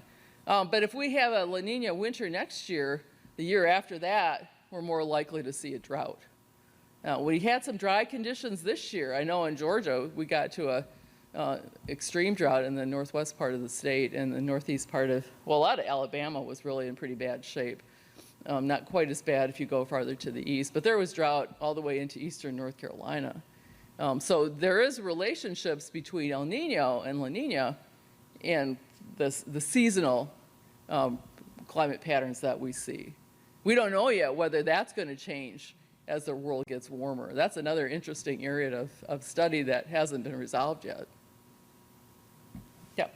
You mentioned how late frost dates seems not to have changed significantly, but either of the type of frost freezes, like have you seen data that shows that either the radioactive or the convective, Advective. Yeah. is more common or Yeah, that's an interesting area that I don't think has really been looked at by scientists yet. The radiative frosts occur almost always when you have high pressure over you. So scientists could go in and count the number of days during that winter when you have relatively high pressure. Advection is harder because it's a dynamic system, a cold front's coming through. So they could go in and count the number of cold fronts that come through or temperature variations. You could look at temperature changes over a day or something. It's a little bit more complicated. And I mean, frankly, a lot of scientists don't do much research on agriculture. It's a real shame because it's a big moneymaker for a lot of the Southeast in the country. And so you'd think that there'd be more interest in doing these kind of studies, and they're really just starting to be done now. So I don't think we know the answer to that yet, but I think we should. Anything else? Did you have a question? When you said there was more coal plants during the 60s in the Midwest, and the temperature was lower. That's pretty interesting because, it seems like the guys on the ridge, you probably know this, that in the 60s and early 70s, they had 14 years of straight peach crops right behind each other. They didn't have any killing in 14 years straight. Well, yeah, it's maybe that everything was just colder. Of course, thrown in there is also a volcanic eruption from Mount Agung in the Philippines, and volcanic eruptions also cool things off. The last time we had a big eruption like that was Mount Pinatubo, which was in 1992, I think. No, it was in 91, but most of the effects were in 92. So there were really two things going on at the same time there. The cooler temperatures from having sunlight blocked by the particles, and then also the cooling by the volcanic particles. Are there any eruptions going on now, like in Iceland, would affect that? No, Iceland wouldn't be a strong enough one because it's too far north. You need a big one near the equator to really get things going. Mount Krakatoa or something like that. Not a small one. It has to be a pretty big one. So those smaller eruptions will cause local effects, but they're not big enough to affect the whole globe.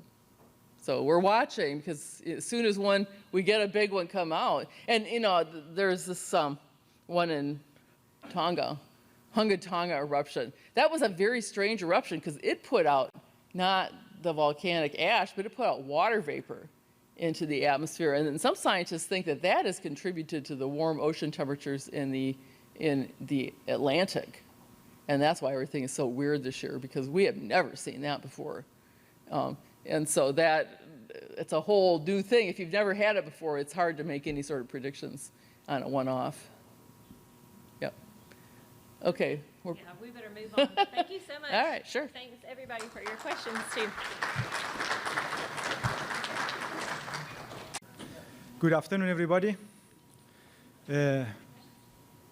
I heard from a few presentations about the challenges that you have in the Georgia and South Carolina for growing peaches. Probably it would be good that I change the title of my presentation to talk about solution for growing peaches in the Southeast. Okay, so we have a lot of experience with the low chill and in Florida, and a lot of issue with growing this variety in Florida. So probably a few growers here remember that there was an industry in North Florida around 1980, 85, and the industry was successful at that time, producing quality peaches for the early peaches in the market at that time. However, during that period, there was a freezing issue for a few years, and that actually damaged the industry significantly. People didn't have that infrastructure to do the freeze protection, and also marketing was the issue at that time.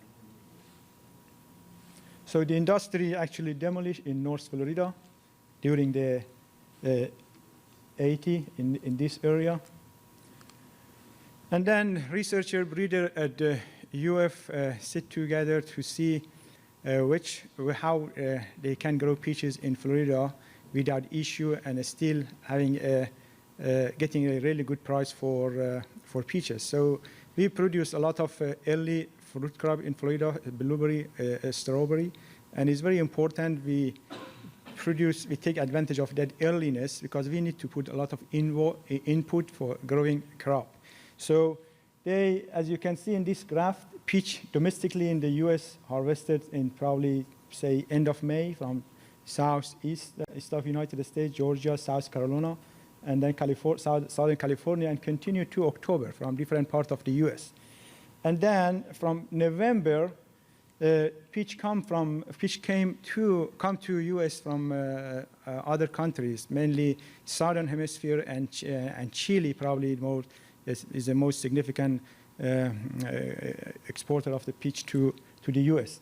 So the peach came from November to probably March, and you have the peach that you can see in many supermarkets now. They are from Chile to March. It is a period for a few weeks that they could consider which there is no peaches domestically produced and there is no peach come from overseas in the U.S. in that time. So they target that windows to see if they can develop variety to produce peaches from the end of March to 1st of May to have that attracting that high price. So this is the Florida chill map. This is developed many years ago, and this is not valid for these days and need to be actually updated, and we are working on it to update that this map. So you can see here, most of the Florida, the peaches developed by University of Florida have a assigned chill hour, and this is really very important for growers to see which one they can grow. As you can see, so at that time they tried to develop a breeding program to produce, to develop peaches with the low chill below 200, and we call them low chill peaches, to target this area, grow the peaches in this area. And that was the right decision at that time. You see, we have the right chill hour at that time, and we could produce peaches, harvest them, start harvesting by end of March, and send it to the market with very good price. And I should say that most of this, the breeding program has been really successful around the world. They develop variety that they grown now in like north of Africa, in Morocco, in Australia and Mexico, in sort of different, the climate with the low chill accumulation. And the breeding program developed different kind of the cultivar with different characteristics, as you can see here with the melting flashes and non-melting flashes, different like yellow color flashes, and doesn't stop the pointer. So let's turn off this one.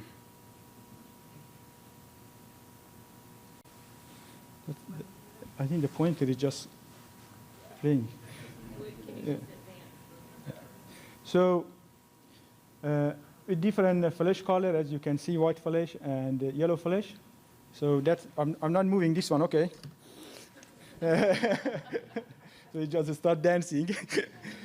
Okay, so as you can see, around 2008, the people decide to grow these subtropical peaches in central Florida. As you can see there, the area was about Miami, it was north of Miami and below Orlando. That was the target to grow these peaches. You have Sun, you have One, and you have Best, which are non-melting. They can handle the shipping much better than the Tropic Beauty, which is melting and old-fashioned peaches.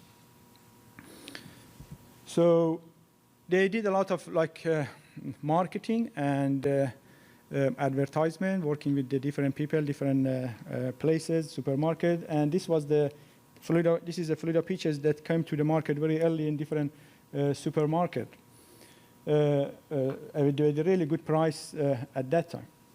I mean, from 2012, 2000, and a couple of years ago. We talk about the climate, so there are many factors that can affect on the growing crop. It's not just the only chill hour. There are many factors, and all this need to work together that we have a good yield and good quality. In fact, genotype or variety plus environmental will give you yield and quality.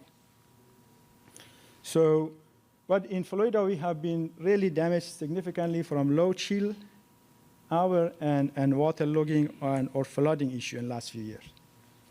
So this is the, okay.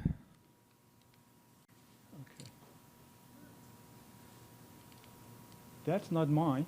Who has the pointer?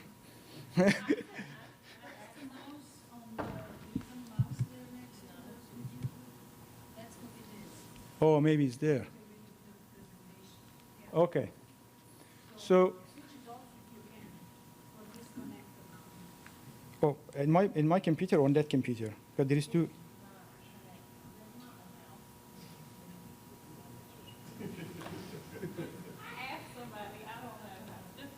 Hopefully. Could it be recorded into your presentation?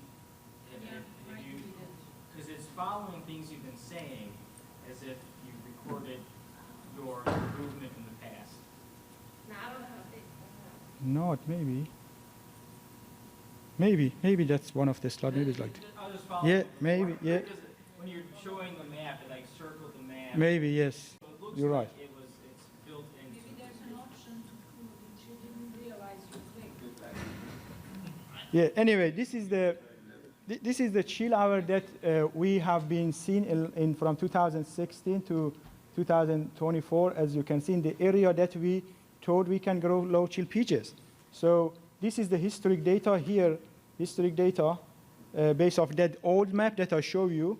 And this is the data that we got in last few years. And this is actually, Pam talked about it, about the low chill. And as you can see how the low chill hour really reduced in Florida as well in the last few years. So this is the historic average, and this is the data that we have seen in the last few years. And this was the main issue that our growers have been facing in the last few years, and a lot of them really not optimistic to grow peaches in the south central Florida. So this is the a cultivar Tropic Beauty. So you can see in Gainesville, in main campus, that we really don't grow commercially peaches there. They receive a good chill accumulation, and we have the fruit in a really good in a full bloom sometimes in late January or third week of January. But the same variety in Bartow, which is located 3 hours in south of Gainesville, and you can see 3 really confused with different phenological stages. You can see a fruit set, a flower bud, bud not break yet. So this makes it very complicated for grower in terms of cultural practices, fungicide application, insecticide application, and the biggest issue is harvesting, that this grower need probably harvest peaches 8 to 10 times, and their worker just need to go in the orchard and look for the fruit. So this is the issue. If the big issue you will see if the tree is not receive enough chill hour. Again, this is a tree in the same orchard in Bartow in south central Florida, and you can see the apical dominance become active and really doesn't allow that the axillary bud break and produce flower. This is the main sign of the not enough chill hour. So this is the difference between the chill hour accumulation in the last few years and the history. Okay, so about 2023, we could grow peaches here successfully, but this amount of chill hour, as you can see, now we get it just around here. So practically, the chill hour in the area that the breeding program targeted that time now is 0. However, we have an area now here below Gainesville and above Orlando here that we can grow those peach successfully, and we still can meet the market with the good price. Here, for example, in the area that I'm talking about, they plant peaches. Can you believe this is like a 1-year-old orchard? So Florida has an advantage of the long growing season, and the peach can really, and if you give them a full year, in the next year you can really, in the second year you can harvest a really good amount of fruit. And this actually has been sent to me just last week. The south of Ocala, we have the peach in flowering and probably now at full bloom. So the hot temperature also in subtropical climate during the bud development in summer can have a negative impact on the bud development. As you can see, we call it blind wood, that you cannot see any bud in those branches. There are difference between cultivar and variety, and my colleague Dr. Jose Chaparro, our breeder, will talk about this. He has a breeding program working on this. So this is a sign of the high temperature during the bud development that's happened in July, August in Florida. Another sign of the high temperature in subtropical climate and an effect on the fruit shape. So during the fruit development, especially in the cell division stage, if the fruit exposed to the hot temperature, as you can see, the fruit will have like a long tip and will reduce the handling and post-harvest of the fruit, as you can see. The peach fruit should, in this specific cultivar, which need to be round, as you can see, will have like a sort of a tip that make it very hard for handling and shipping. Freezing, I should say, in area that we are targeting the produce peaches freezing, we haven't had any issue in last few years. This is our research orchard in Citra that we turn on the freeze protection a couple of times per year, at least 1 time in last few years to keep our trees safe for our research purposes. But the area that we target now for peach production freezing has not been an issue in the last few years, and I think probably the low chill level would be much issue than the freezing in that area. Another topic that I would like to talk about is flooding or waterlogging that can happen in any area or region, but in subtropical climate more often in this day, heavy rain or sudden rain, you will have a few inches per day.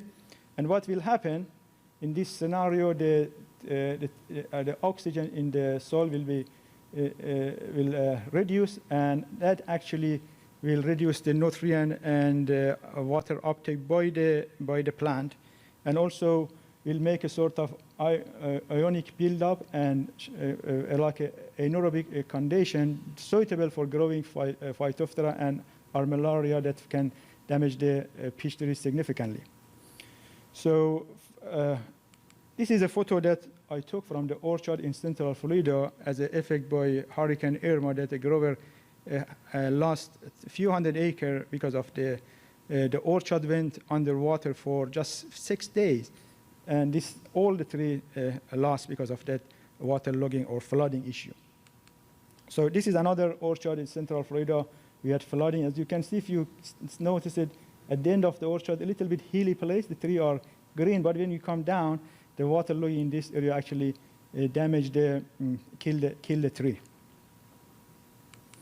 So we decide to do like a rootstock evaluation for flooding purposes, and in 2019 we choose this rootstock, which is a few of them, and Guardian, Florida Guard. We use Florida Guard in Florida, and we are limited to use Florida Guard and now MP29, but both of them are resistant to the nematode florigensis that we have in Florida, and that's our recommendation for grower.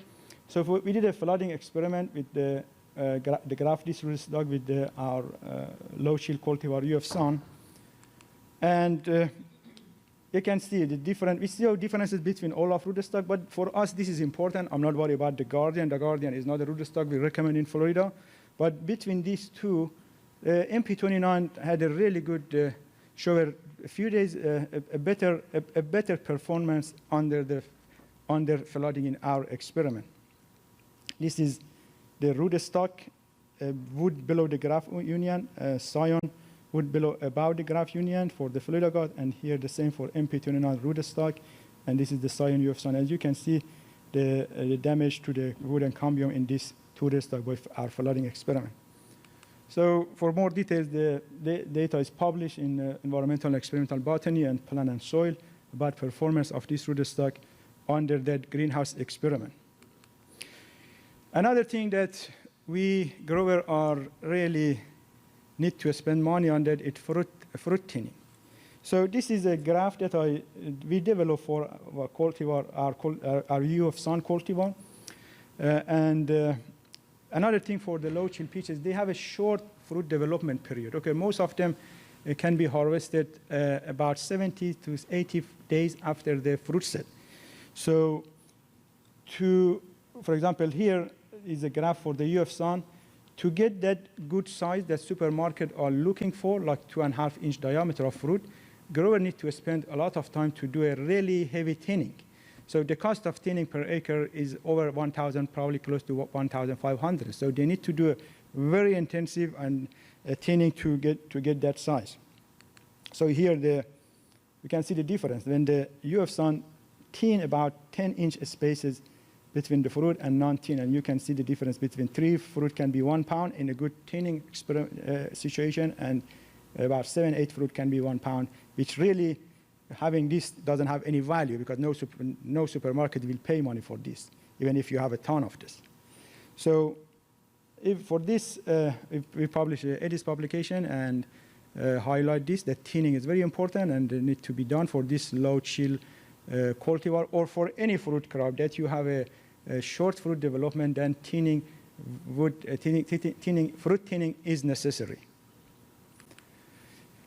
Another thing that we do in the subtropical climate, so imagine we harvesting fruit, of this low chill peach in April. Okay, we finish harvesting by first week of May. We have May, June, July, August, September, October, November, even December. They don't defoliate, so they just grow, grow, grow. So we need to have a strategy to control the height and also that working platform for grower. So the summer pruning, or we can say post-harvest pruning, we recommend it, and the grower do it right after they're done with the harvest, sometimes by end of May, first week of June, because that few months until December will allow the tree to develop good fruiting branches, and also is necessary for the fungicide, insecticide application that can penetrate through the canopy during that hot and humid time in summer. This is another like summer pruning, as you can see, we apply in our research orchard, and we also did this publication that how it needs to be done, the summer pruning. Of course, with machine can be done easily, but we still need to do some like a branch thinning by pruner in that time. So another issue that we have in Florida, peach rust is a really diseases that you can see in subtropical climate, probably in South Georgia, maybe grower have peach rust as well. The problem with peach rust, if they don't have a fungicide application, it actually causes the tree early defoliation. Okay, this tree, for example, has peach rust with no fungicide application. This is in August. So it can really cause the tree defoliation, and that will affect the fruiting the next year, because the tree will lose all the resource and will not have time to keep those resources for the next year fruiting. So peach rust is a big issue. There is an extension publication for that, and the grower need to deploy a fungicide application program after harvest for a few times to keep the tree in this situation for the next year. Brown rot can be a big problem, especially for sudden rain. If a day like full rain or a couple of days rain during the harvest can really affect the brown rot fruit quality in Florida during April or in May. As you can see, effect of the brown rot. Another cultural practice which is important for growing peaches under subtropical climate is defoliation. As I said, peach tree in subtropical climate like Florida can grow until December, and there is no that cold temperature that the tree go to the dormancy stages. So when the grower encourage and they actually apply zinc sulfate, they are as a defoliation, okay? Defoliation product. There are a few products can be used. There are plant growth regulator like Adaptation can be used, zinc sulfate and copper, but Adaptation is a plant hormone and need to be researched about for using on peaches. They use it for the other fruit crop. We recommend zinc sulfate. Florida soil has deficiency in zinc, and that zinc can also contribute to zinc nutrient. So zinc sulfate application to defoliate tree need to be done in Florida sometimes in last week of November and December. It's necessary for even bud break, good chill accumulation by tree, and having a good yield and quality in the season. So this is a tree, for example, our research orchard in November. As you can see, the tree will be like this. They really don't like to go to the dormancy. So with the zinc sulfate application, the high concentration, we use 15%, 15 pounds per 100 gallon to actually push this tree that they drop the leaves. And you can see the same orchard sprayed with the zinc sulfate, and you can see the defoliated tree artificially. So there is a lot of challenge on growing fruit under the subtropical climate, and the good advantage of growing peaches in that climate, just that unique window. Okay, the grower can get the really good price for that, and need to spend a lot of money to grow this. I want to thanks to my colleague and people in the Southeast that we have been collaborating to each other in the last few years in peaches and still working together. Thank you. If you have any question, please ask.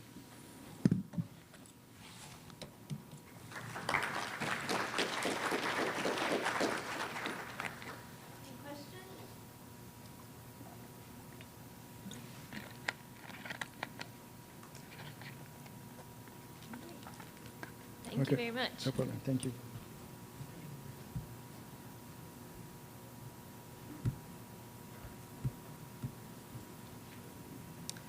So just a little reminder, if you haven't scanned your badge for your pesticide credits already, please do so. Also, there's some yellow sheets of paper. Those are some evaluations. There's paper evaluations, there's going to be e-evaluations, and please do both of them because they do use this information for planning future meetings. All right, so there's your clicker.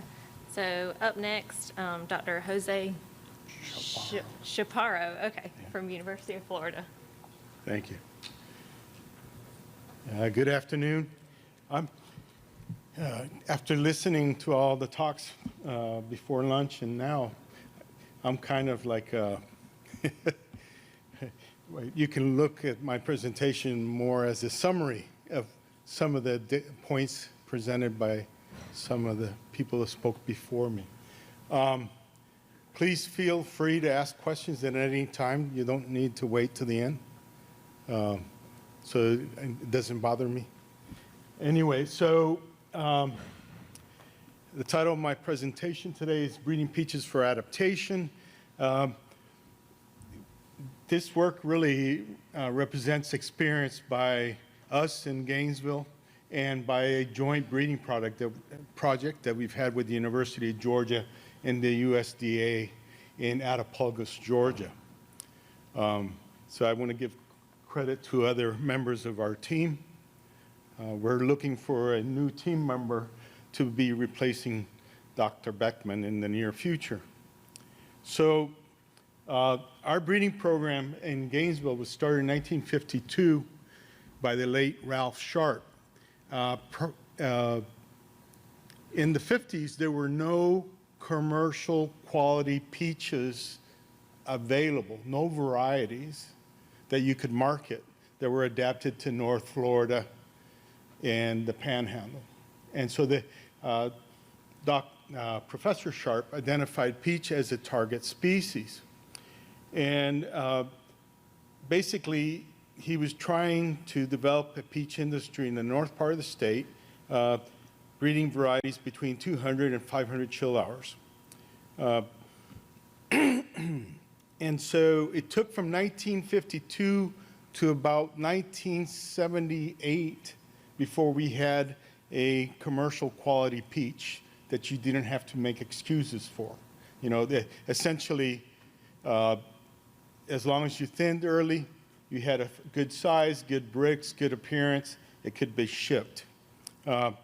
And so what I'm going to present today is essentially 70 years of experience breeding for adaptation, or a preview of what you're going to see with climate change, okay? That's another way to look at it. So the simple answer to breeding for climate change is to develop varieties that are consistent croppers, right? Whether you're over-chilled, under-chilled, late spring frost, early spring frost, okay? And this includes chilling requirement, but also the ability to set under warm temperatures, okay? And so if you talk to people that don't have experience in this area, you say, oh, just chilling requirement. You breed for 3 genetic loci in linkage groups 1, 4, and 7, and in 2 generations, you transfer a trait from 1,000 chill hours to 250. Yeah, we can do that. Just because it flowers, it doesn't mean the tree will set fruit. Just because it flowers, it doesn't mean that the fruit are of commercial shape or firmness, or that they ripen uniformly. So it's a little bit more complicated than that. And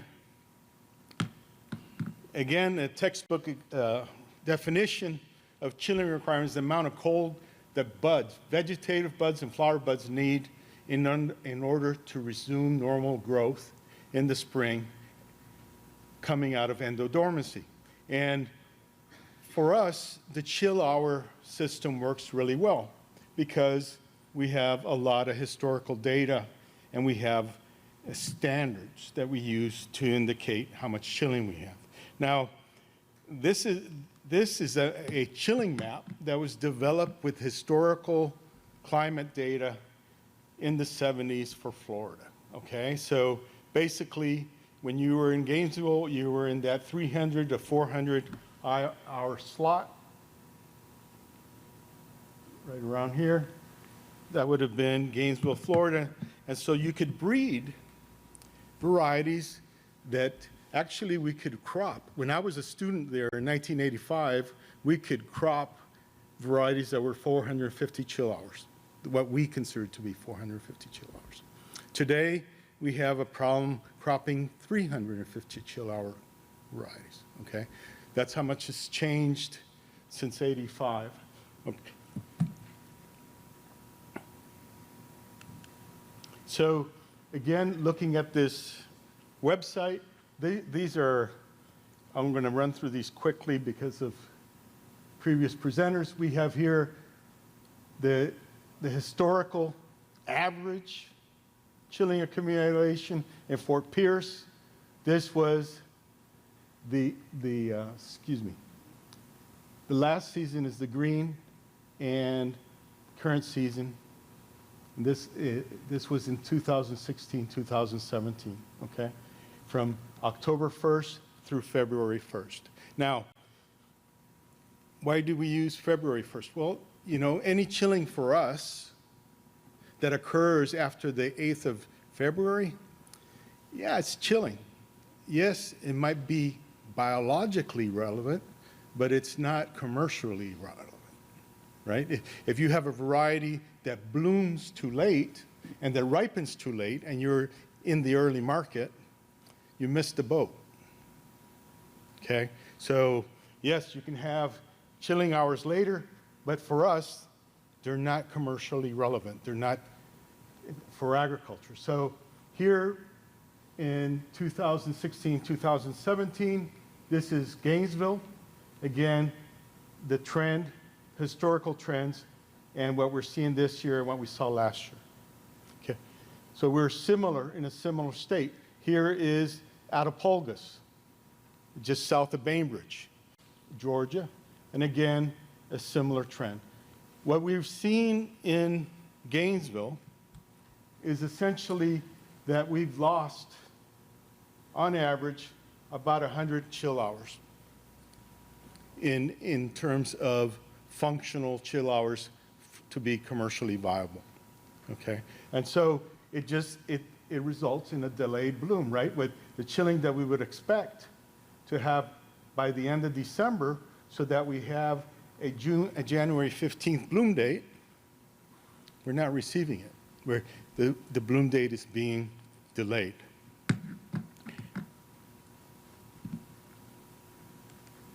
So, like I said, we use bloom standards. We have a bloom standard for 150 chill hours, which is Okinawa, a bloom standard for 250 sun red, early amber 350, and 450.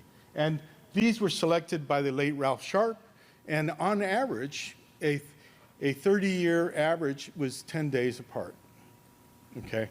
And that, like I said, that works extremely well for us. Now, if you take that information and you graph it, this is data from 2075 to 2016. Previous speakers had talked about the temperatures, about the chilling hours. Well, this is biological impact of those temperatures. What you can see is that for low chill varieties, Okinawa, that receive more than enough chilling, the bloom date is getting earlier and earlier and earlier. So the trend is for early bloom. For the 250s, again, we get more than enough chilling.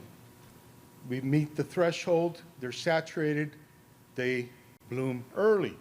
But for late varieties, late bloomers, higher chills, the bloom dates get later and later and later to the point where they're no longer biologically functional. They have erratic bud break. So what has happened for us in Gainesville is that today, in 2004, you could grow 350s commercially, crop them early, have a good market price. Today, this isn't viable, not consistent enough. So today, our maximum chilling in Alachua County to be able to consistently harvest and be able to market a good value product has dropped down to 250s. So if you look at that map, and Ali had a more recent version, to me, we're essentially down to zero, all the way almost to Orlando, okay? So no longer functional. North of Orlando, we have what we used to consider the sweet spot for commercial peach production in Florida to be right here. That was the best combination of fruit quality, harvest time, and price, okay? Today, it's up here. No longer commercially viable there. So considering our experience, I'm going to list out some of the nightmare issues that you are going to experience with under chill. One, well, you're going to have erratic flower and vegetative bud rate. So for your varieties that are not receiving enough chill, they'll either bloom late, or if they're severely under chilled, you may not get hardly any flowering and vegetative bud rate, okay? And for the varieties that are just marginal, instead of having a 4-day bloom period beginning to end, you're gonna have trees that bloom for 12 days, 14 days. A very scattered and prolonged bloom. So this is an example of a row of peaches in Byron where the chilling was saturated. And again, these trees come into bloom and are finished really in about 4 days. If you're a breeder and you're doing pollinations, you're on a time clock. You got to get it done, okay? Because it comes and goes. Whereas in Gainesville, you'll be pollinating the same tree for 10 days. Here's two siblings segregating for chill requirement. Here's one that received enough chill. Here's an under-chilled tree, same date. And you can see that bud break is very erratic and it's only happening at the base of the branches. Here's a commercial orchard in Central Florida in December of 2015. I was wearing a t-shirt that day. And again, under chilled, this is a 150 chill hour variety. You have erratic flowers, leaves. It's a mess. No crop that year. So cropping. So that's just bloom and bud break. What's going to happen to the fruit? Okay. You're going to have reduced fruit set, right? Because the warm temperatures typically decrease the number of flowers that set. You're going to have poor fruit shape, as indicated by Ali. You're going to have shorter FDP. Because you get more growing degree units, the development time of the variety will shorten, okay? And when you have a shorter development time, you get smaller fruit, okay? So you get fewer fruit, smaller fruit, awful shape, all from these conditions. And again, here's an example, just like Ali's example here, the tips, right? You get tips, you get suture bulges, you get soft tips and soft shoulders. And again, here's the same variety, Gainesville, okay? Same size tray, Fort Pierce, right? Small size. And this, if you notice, even in this under chilled location, the shape is actually really, really good. You can breed for improved fruit shape. So the next thing is, okay, what about the tree? The tree itself. If you're going to produce a crop, you need to have a healthy tree, a tree that you can work with. So what typically happens under our growing conditions and it'll happen here, is that you're going to have warm temperatures, increased moisture, you have fertile soils, and you're going to have luxurious vegetative growth during the summer. Well, where peach evolved was semi-dry during the summer, and it set a summer terminal bud, a flush, okay? It grew in flushes. Well, when you grow under hot temperatures in the middle of summer, you get a developmental abnormality, which we call blind wood.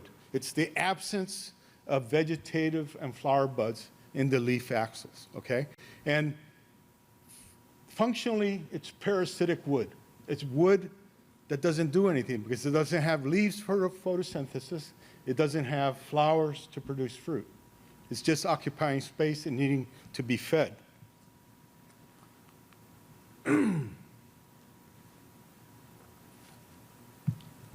So again, here's a family that segregates for blind wood. You see one here where it's extreme, where all these nodes. You can wait till the cows come back home. You'll never see a flower bud or a leaf or a shoot there, okay? It just, they're not there. And here's a sibling that's normal, and here's one that's intermediate. So what does that do? Well, it requires that you do more summer pruning. You're going to have to do pruning to keep the tree in bounds and to get rid of that blind wood, okay? But also, for your field crew, it slows them down because they have to make decisions. Do I cut here? Do I cut here? Do I cut here? It's not a simple, I'm going to hedge and it's done. So definitely increases pruning costs. And the one that really caught me flat-footed was the impact on pests and pathogens, okay? So what has happened with us is that the warm temperatures allow the insects to overwinter. Where we got that nasty surprise was with fruit fly. Normally, in a normal, quote, normal winter in Florida, the fruit flies die due to the cold temperatures and essentially retreat to refugia on Merritt Island on the East Coast and Tampa Bay on the west. And so in the spring, as temperatures warm up, they have to build up populations and migrate north. Well, if you don't have a killing freeze, you know, they can grow from peaches to persimmons in the late summer, early fall, to citrus in the fall, winter. And guess what? They'll be ready for peaches when peaches come around. So it's a really, like I said, it was a painful learning experience for me. I was completely caught flat-footed. The other issue is because of the high temperatures and the high humidity, is we get premature defoliation due to fungal and bacterial diseases. So here is my predecessor, Professor or Dr. Wayne Sherman, and he's holding a commercial quality selection and a wild peach that has resistance to peach rust, which Ali mentioned, okay? For us, this is the #1 problem in the late summer. Well, if you have a warm winter, rust will overwinter, which means that in the spring, again, you're going to have a higher incidence in the spring ready to go. Luckily, Dr. Sherman had done a really good job in bacterial spots, not such a big problem in our commercial germplasm. Today, I would say that this is our #1 problem in terms of defoliation. And here's a breeding selection that has resistance to both in our breeding program. So what do we predict? Okay, we're predicting a reduced and protected bloom. We're predicting reduced fruit set, smaller fruit with poor shape. Okay, you're gonna have issues with your trees in terms of blind wood. which will impact how you prune, how you grow these trees, and you're going to have a higher incidence of pests. I mean, so far, rust has not been a big problem in central Georgia. We've had it sporadically in Adaptation, but in my crystal ball, that's coming your way. So how do we breed for a moving target? Okay, so we've said, okay, climate change is occurring, it's gradual, it's happening, it's only going to get worse. How do we get ready for it? How do we deal with it? How do we confront it? So the thing is being proactive, meaning breed for it now. You have to, as a breeder, in my perspective, I have to be breeding 150 chill-hour varieties just in case Gainesville drops to 150, 175. By the same token, we don't know if we're going to have a decade where the chilling goes back up again, and we need 350s, and so we bracket our breeding program by breeding not only in Gainesville, we breed in Adaptation. So Adaptation feeds varieties to the southern Piedmont, southern coast, okay? And we're talking about varieties that are between 350 and 550 chill hours. And so we're bracketing a range of chilling so that we have a portfolio of varieties that growers can plant. So not only do we as breeders need to bracket the target chilling requirement, the growers are going to have to also pick. Just, it's like going, how are you going to minimize your risk? How are you going to have at least a partial crop every year? How are you going to pay the bills? Now, we started this early on, and we originally had 3 sites. We had a Fort Pierce site, which was a 75 chill hour period location. We had Gainesville, and we had Adaptation, okay? And what happened is between COVID and climate change, essentially we're down to 0 chill hours down here. This year that we have had 0 hours between 32 and 45 degrees Fahrenheit so far. So it just became non-functional for us, okay? So now we're in Fort Pierce, we're in Adaptation, and then we're hoping to bracket that with Byron at the USDA station with the new breeder. So we have to breed for a range of chilling requirements. And this is true whether you're a breeder in the sandhills of North Carolina or Clemson, or you're going to have to, instead of have a very defined optimal chilling requirement, you're going to have a range just to be able to respond to changes in the climate.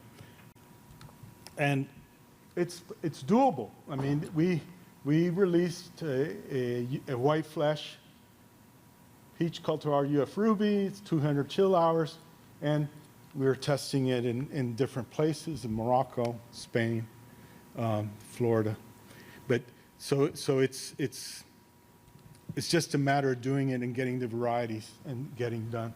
Here's another one. This is what we're calling a colonial peach. It's essentially what the Spanish peaches looked like when they arrived, what the Spanish brought to southern Georgia, North Florida, and it's a non-melting. It's exquisite in terms of taste. 150 grams, no blush, non-melting. So, short. Any questions? No questions. What your lifetime? Go ahead. When y'all get, I don't grow these before, but what's your lifetime of the tree count? In Florida, a long-lived tree is 12 years. 12 years. Yes. But you can grow them faster. I mean, So we honestly, If you're in Central Florida, you can, if you plant a tree in November, December, you can harvest your first peaches the following year. Now, it's not, we're not talking about a limb breaker crop, but there's enough peaches there that you can go through. And by year two, a tree will look like a 4-year-old tree in Michigan or something like that. It'll, you know, it's a big tree. So, yeah. Does that answer your question? Yeah. Go ahead. You look across your chill hours. So you're looking at on your selections how much heat requirement during the heat days they may need to develop. So, yes.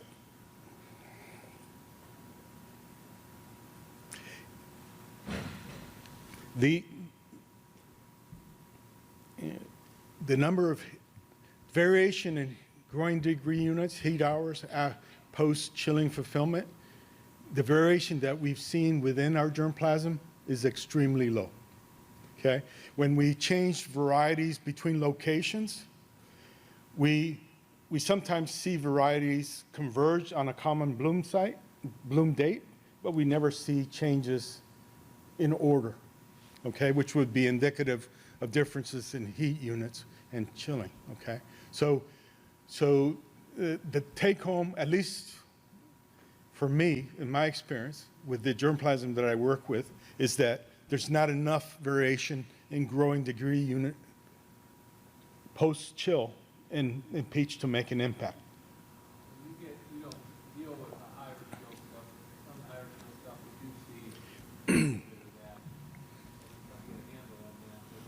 But at your level, at the 200 or 300 low, you don't see. Yeah, so what we have, so like I said, our data, our genetic data, our molecular data indicates that going from 1,000 hours to 200 hours, you can go from 1,000 hours to about 550, 650 by just selecting on linkage group 1, the one that's the fastigiate gene is on, okay? But then fine-tuning from 550 down to 250 requires the loci in linkage groups 4 and 7. Now, going down below 200, 150, there is variation. But we haven't generated the populations for that yet to go essentially to almost zero chill, okay?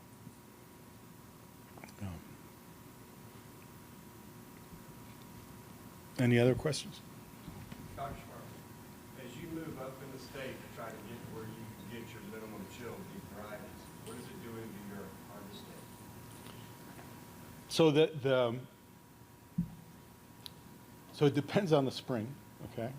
I'm not waffling, I'm just, so if you have all things being equal in terms of spring temperatures, as you go further north, the harvest date is later, okay? Because what happens is you're getting chilling. You're not accumulating growing degree hours, so you're not coming out of dormancy and you're not having anthesis, okay? If you have a warm spring, the moment that chilling requirement is met, that tree's gonna try to come out as soon as its growing degree hour requirement is met. So for us, so in Gainesville, again, in a so-called typical year, it takes us approximately 20 days of typical temperatures to fulfill the growing degree hours to come out of dormancy. But as you move further north in the state, what is your latest frost date? That's the thing. So as you go further in the state, you want to go up higher in chilling to delay your bloom date, right? Now the ideal, so if you, all things being equal again, the ideal peach for Florida, or well, let's say, okay, if I was a breeder in Byron, Georgia, and I was breeding a peach that I could crop anywhere from Atlanta down to Adaptation. Okay? What I would want is a peach with about 400 chill hours and over 3,000 hours of growing degree units on top. Okay? What will that mean? What does that mean to you as a grower? What does that mean? It means that you will always get all the chilling requirement that you want, right? And that if you have a cold spring, your bloom date is delayed. If you have a really, really warm spring, it's brought up. But your probability of being knocked out due to a late spring frost is very low because you have a high heat unit requirement. Now, I just said that in our germplasm, we don't see much of that, okay? But it does exist in things like almond, okay? But do you have a genetic marker for the degree days or degree hours? We haven't done that yet. We made the cross, yeah?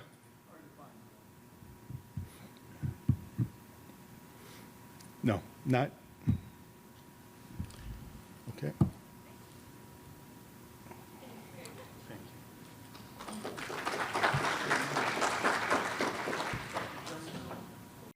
All right, up next, Dr. Dario Chavez with the University of Georgia is going to talk to us about some nanocellulose evaluation from some work they've been doing. Good afternoon, everybody. I think so.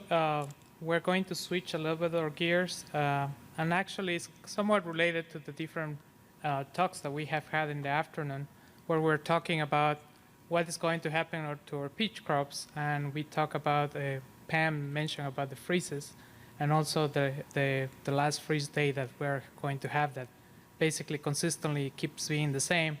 And if you have warm winters, basically the bloom is going to start progressing early. So when we talk about freezes, what we care about is what is the flower developmental stage at that time. And when we have a winter like we have right now, thank you. Basically, we're looking at how our buds are progressing. I was talking with Dr. Chaparro this morning about looking at my Florida cultivars in my germplasm collection in Griffin. And they are 400, 300 chill hours, but they're as dormant as basically 600, 700 chill hours because we have had a very uniform winter, which it would be important for the amount of chill that we're getting and also important for the progression. And in this case, the susceptibility to cold. And this is something that all of you have seen. Basically, when you go on to look in your orchards, are looking at what bud stage you're looking at, and also what is the temperature. And if you are seeing there's a freeze forecast in the, basically what is the temperature that you are going to get. And normally you will be familiar with the LT data, that it tells you the lethal temperature of what 90% of the buds will die. So this is something very important for us. And of course, as we move forward towards the fruit, sadly that temperature becomes lower and lower, higher. What it means that the damage basically that we will have with the warmer temperatures and not a very strong freeze, it would be more important for us. Now, when we think about freeze protection strategies are very important for us because just as an example, quick slide of the situation in Georgia. The last year, we basically got a freeze in March 15, March 20, and we were between 30 to 27 degrees Fahrenheit. But the issue is that we had a warm winter, so pretty much everything was ahead about 2 to 3 weeks. So that was a big problem. And besides that, we had also lack of chill added to it. So at the end, we ended up about 90% of the crop being lost. And then you can see other years that I have there in notes where we have lost 80%, of course, in 2017, that all of us remember, where we had a extreme lack of chill. But then we had also some years that normally we have 20, 30% lost to freezes. I'm not going to spend time in this because Pam did a good job explaining about the different freezes, but we have adaptive freeze, we have strong winds, low temperatures, and pretty much we cannot do anything about for freeze protection. And in the case of the radiated freeze, pretty much all the freeze protection strategies that we have available right now are to try to help with that situation. And we talk about overhead irrigation, wind machines, and also we have orchard heaters and candles. In the case of overhead irrigation, you see it in Florida where you have good drainage. But if you think about using it in Middle Georgia and South Carolina and other places, it's because you have large acreage and also problems with drainage. If you have that water going for 24 hours, 48 hours, it will create problems with your peaches. And then you have wind machines that can be deployed, but they are very expensive, and they have a limited reach of acreage. It means that you have to basically have multiple machines per acre, per plot or per farm, based on the acreage size that you have. And then orchard heaters are really not being used anymore.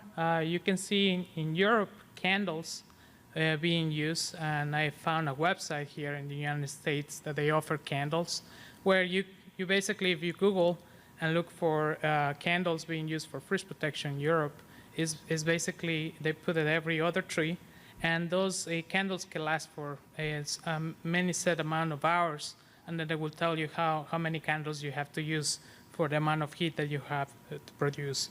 But that is very expensive as well. In Europe, certain occasions when there is a freeze as well, what happens is that they run out of candles as well. So some growers will be able to get it, some others will not be. Now, nanocellulose. You all probably have seen articles in the trade magazines about nanocellulose, a product that is basically being held to be used during freeze protection for peaches and other fruit trees. And this work started in Washington State University. They started looking at nanocellulose as an option that could be sprayed. And what is great about that idea is because all of you guys have sprayers that sometimes are sitting at that time in the shops, and you could basically just put it in your sprayer. You know that there's a freeze forecast 3 days, 4 days from now, and you can just go out and basically spray in the orchard. Another nice thing about this product is that it's a byproduct of paper mill, meaning that it's available. When you talk with a company, sometimes they have it and they don't know what to do with it. So which is great for us because we can actually use it for something else.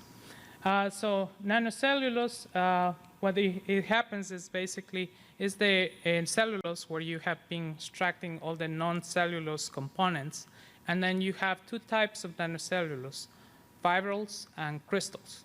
And fibrils, as the name implies, is just little strands, and they were produced by mechanical breakage.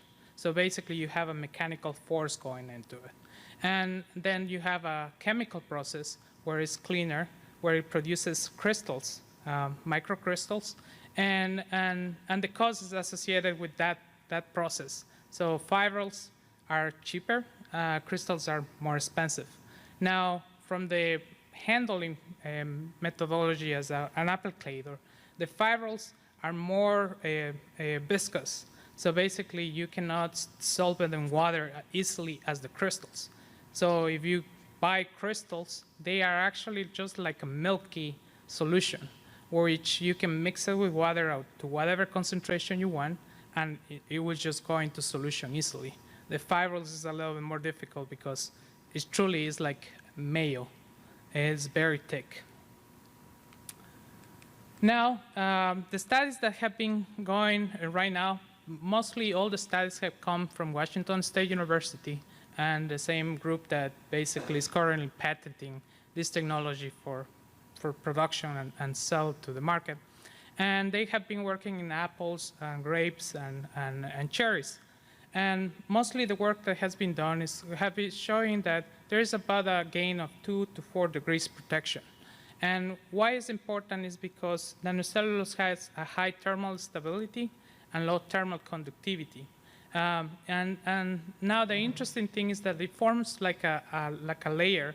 All of us probably, have played with glue sometimes where you're gluing something and it dries in your hand and creates like a thin layer that you can peel it off.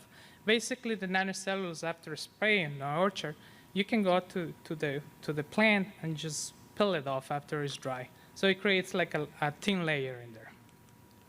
Now the works that have been done has been interesting because it has been done using normal sprayers, but also have been produced some benefit for certain growers after a freeze. So there is some field data as well that has been optimal.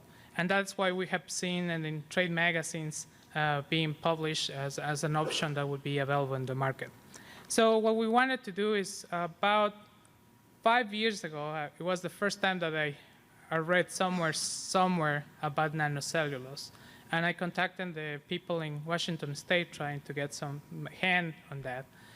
But every year that I was contacting, they say, we're patenting, we cannot give it to you, and so on. So until finally, about 4 years ago, I decided, I'm just going to find for products commercially available out there and then just test them. So what we did is my student, Diana Bijo, we studied the effectiveness of nanocellulose crystals and fibrils, these two different products, and as a novel protection strategy in peaches. And what we did is, the idea was, the hypothesis is that our peach buds that are going to be coated by nanocellulose, are they going to be more cold hardy than the counterparts? Now, as you can think, freezes cannot be predicted, and we cannot do a lot of experiments in the field because we don't know when they are going to happen. So the first approach that we have to do is develop basically a lab-based experiment where we can do some of this analysis. So what we did is we basically collected fruiting wood from the field, 1 year old fruiting wood, and we brought it to the lab. We focused on a low chill cultivar, flavor-rich for our area. Because traditionally, if there is a freeze, no matter what kind of freeze, this cultivar will be already moving ahead just because of their chill. So generally speaking, always get some damage in some matter of way. And what we did is that we brought the samples to the lab. We cut them into sections. We kept them into sections, and we put them in styrofoam containers. Now, when we brought the fibrils, these is CNFs, and crystals, we follow whatever were their combinations by commercial companies because, they were experienced on the handling of these chemicals, and we wanted to just make sure that we're using the chemicals properly. Now, we did change the concentrations based on the viscosity of the chemical because we were not sure that they were going to be able to be sprayed in some of the equipment that we had. The test that we did is just lab-based, so this is in no way comparable in the sense of we're not doing big acreage, but we're trying to maintain a control in our lab setting. We use a CO2 sprayer, pressurized sprayer, where we spray the solution to basically run off. And then we used last year an electrostatic sprayer because some of the Washington State researchers stated that it was necessary to use an electrostatic sprayer for the spray to optimize the distribution of the product in the plant. So the electrostatic sprayer, what it does is that adds a negative charge to the solution, and it basically creates like a magnet option in the sense of the solution goes and sticks to the plant, and it creates a nice film. So the problem is that it will mean that if this basically commercial product was able to be commercialized to you guys, you will have to modify your sprayers, which will incur more costs. And I wanted to make sure that we can test what we have right now. That's basically just a normal standard sprayer. Once the trays were sprayed with the treatments that we have, we basically had already developed a protocol years ago from a student where if we had a fruiting wood of this size, we will just focus in the middle of the fruiting wood. As you know, buds in the stem have different, basically, amount of dormancy that they're going cold hardiness. So we were trying to go to the middle where they more likely were in the same standard average. And then we created these groups of 4 stems, and each group basically was set to a temperature, a freezing temperature. And these 4 groups basically belong to different stems, of course, and they are not from the same stem, just in case. And then they were wrapped in a wet paper towel, or wet kimp white paper, which will allow us to freeze the material, basically, when the freeze temperatures are there. And these were set in temperatures, freezing temperatures. In this case, we have a bag that was kept in control, 4 degrees. And then we have freezing temperatures of -3, -6, -9 to -27. And the idea was that once we put them in a freeze temperature, we take them to the fridge and let it sit for a week. And then we can come back and then visually test that. So this freezing chamber, what we use is a programmable freezer chamber where we can set up what rate of basically temperature decrease we want. In this case, we were using -4 degrees Celsius per hour, going from -2 to -27. And what we will do is every time that we reach a temperature of treatment, we will go in the chamber and take the bag or the product that we wanted to test. Here in the tray, you can see that the stems have like a whitish coating. That is basically when the cellulose is dry. It creates like a coating. You probably think about Surround when you spray it in your orchards. This does something similar, like a little bit of a layer. And this is our programmable freezer. What we do is we have like baggies where they have the treatment, the freezing treatment, and also with the solution treatment. So for example, once the freezer reaches -3, we will take out this, and then -6, -9, and so on. And then we have also thermocouples that will measure an internal temperature of the chamber to make sure that we were reaching the level that we want. Finally, after a week in the fridge, we came back and then checked the buds for if they were brown, basically dead, and if they were still green, they were alive. So this is still a live bud after a week of being in the fridge. And then you have some small fruit where you can see the damage. Basically, a dead bud, it looks the same, just brown in there. So I'm just going to jumping in the results, and please bear with me. So in spring 2021, the first year that we did, I was able to find one commercial product, Belida L1000, from a company named Sappi from Netherlands. And they suggested using this material because they have been using it as a fruit coating. Again, you know, cellulose is basically biodegradable, so there is not an issue in that sense.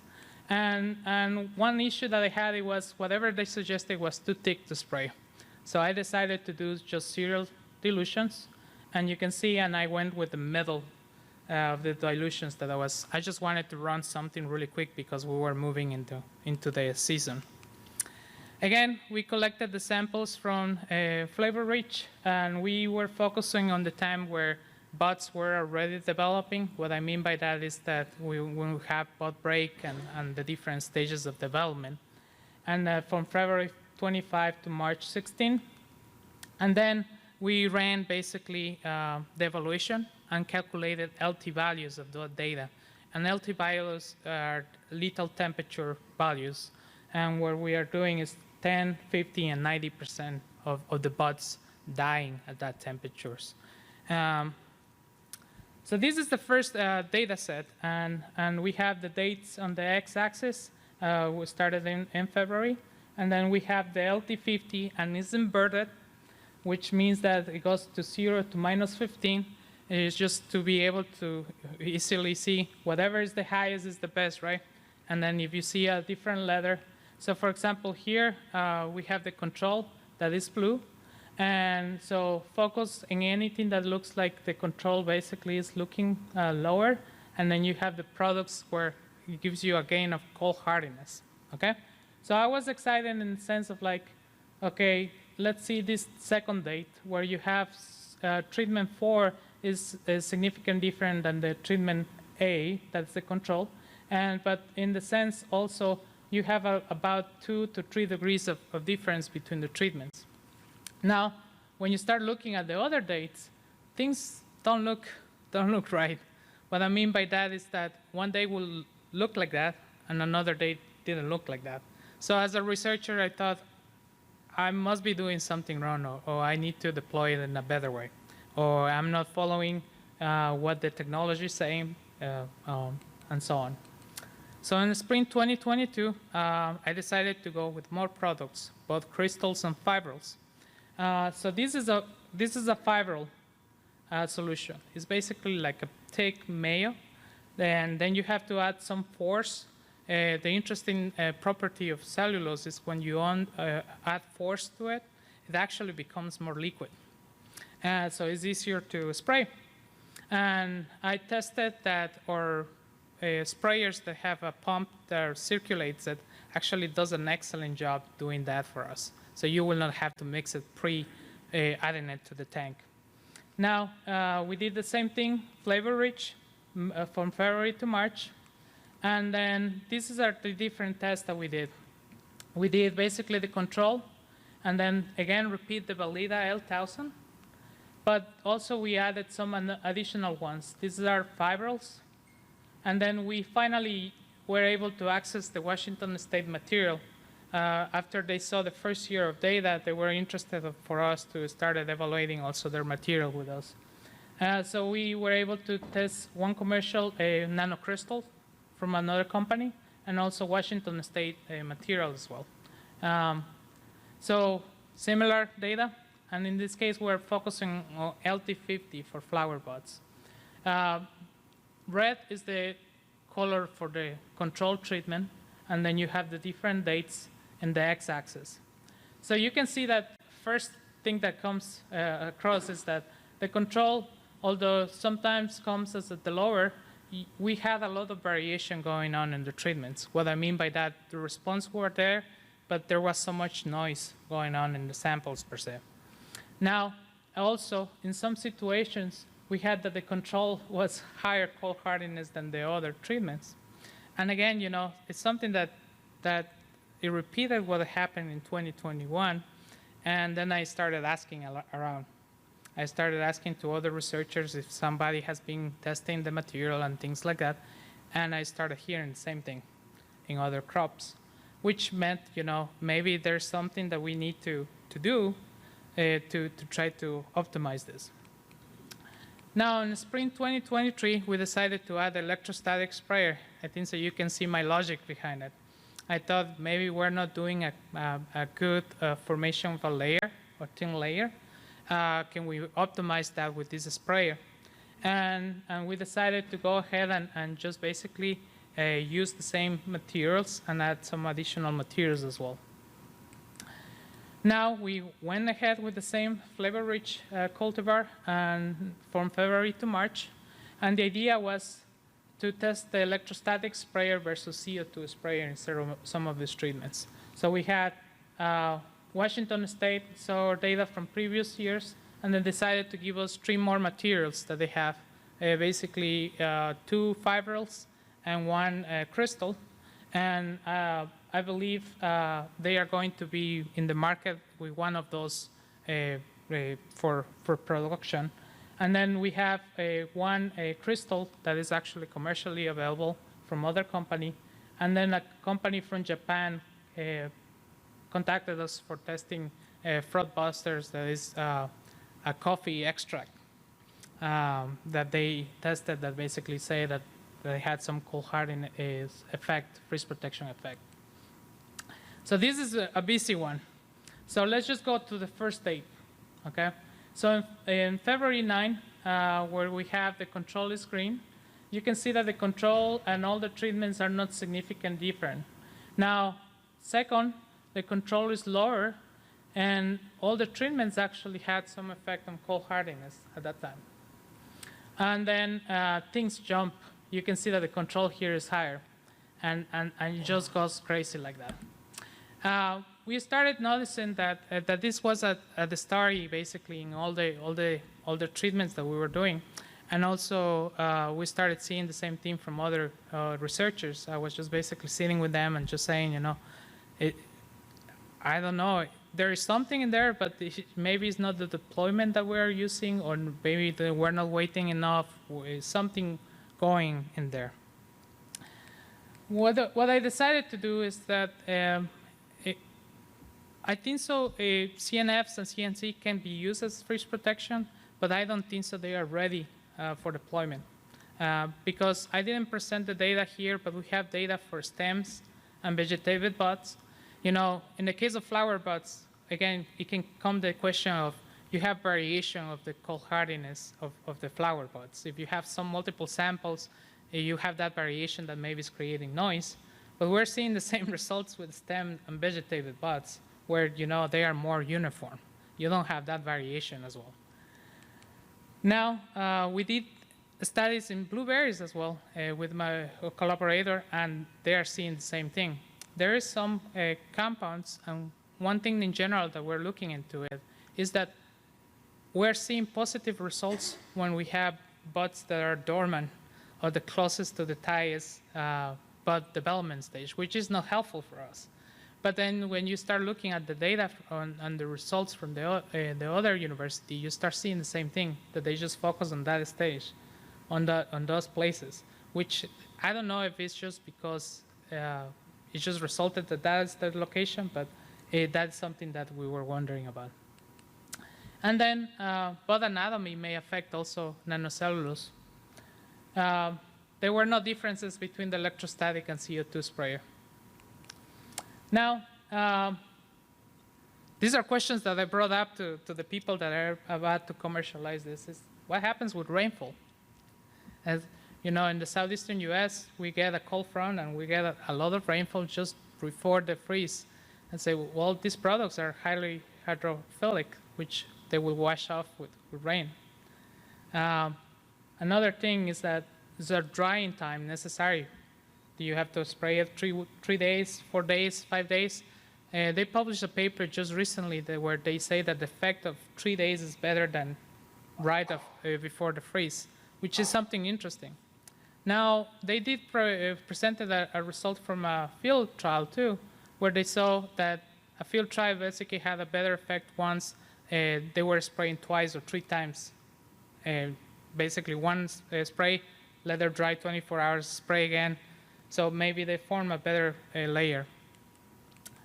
Now, in the case of the objective 2, I want to show you really quick this. And this is just a field test. What we did is we did the same thing as we did for preparation in the lab. And we did 2 different setups where we had Valida L1000, S191, that they were fibrils, and then Celluforce and Washington State, that they were crystals. And then at the grower farm, we just had 3 because we didn't have enough of the other product. And what we did is just, in the case of the research orchard, we did single tree sprayers, basically single tree pod spray. In the case of the grower farm, we did whole acreage sprays, basically just to see what we can do. And then just looking at treated and untreated. And these were located in Dempsey, Griffin Farm, and also in Fort Valley. And what we were doing is spraying 1 to 3 days before the forecasted freeze that we had at that year. And I believe this was in 2022. We came and tagged stems in the plant, and we counted the number of flower buds that were in that limb, and then followed those flower buds, those counts throughout the season to have an estimate fruit set. And with that, we were able to evaluate the samples. So this is the one that I want to present. In this case, we have the treatments, and the first fruit set is 2 weeks after the freeze event. So you see that the control has a lower fruit set compared with the treatments that we have here, Valida L1000, Celluloforce, which was very excited for me, just being able to apply in the field and actually seeing some effect. And that kept going throughout the season. And the yield also changed in the same way. Here you see the change of the fruit set because it was after thinning. And we were looking at, there's not a statistical difference between yield in this case, but you can see that the control has lower amount of fruit than the other treatments. And of course, it's a higher fruit size in comparison with the other ones. But of course, they are not statistically different. Now, when you look at rice prints in the grower, you don't see that the control basically has higher fruit set. Then you look at another cultivar, and you don't see any differences. Then you look at another cultivar, and then you don't see any differences. What I'm trying to say is that we're seeing the same thing in the field. So the summary and final remarks is that I think so there is something in there. I don't know if we're ready for the technology that maybe is sold. Maybe I don't know everything that will be recommended with it, and it would be worth it to test it. I know that there is a new material coming from Washington State, and it will be important to look at it. But other than that, I will say, you know, I'm excited. It's an option, and I think so we should just keep looking into it. But thank you. I think so I am short on time, right? We can take like one or two questions if there. Thank you. Do you have a chance to check if there is a difference when you spray each footprint because of the fast? Yeah, so that's what I mentioned about bud anatomy. We had the same side-by-side test with blueberries, and we are seeing the same results. But there are some, you are seeing something every day. Like there's an advantage, but we don't feel comfortable with it. So, all right, thank you.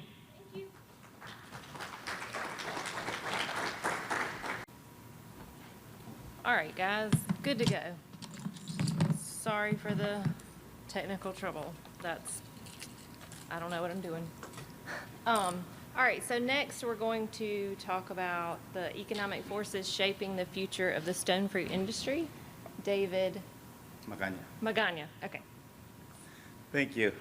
Thanks for the opportunity, and thank you for bearing with us while we were having this all-time classic technical issues. So as the title suggests, I will be discussing macro trends, including starting from macroeconomics, then all the fruit and vegetable industry trends, and then specific dynamics in the peach industry, and then what we see in the near future that some of the demographic trends that will be impacting this industry, and hopefully some good news, starting with potentially a positive outlook given the preferences in new generations of consumers. So, but before I start, I will do it the way I typically do, start one of these speeches, and that is by conducting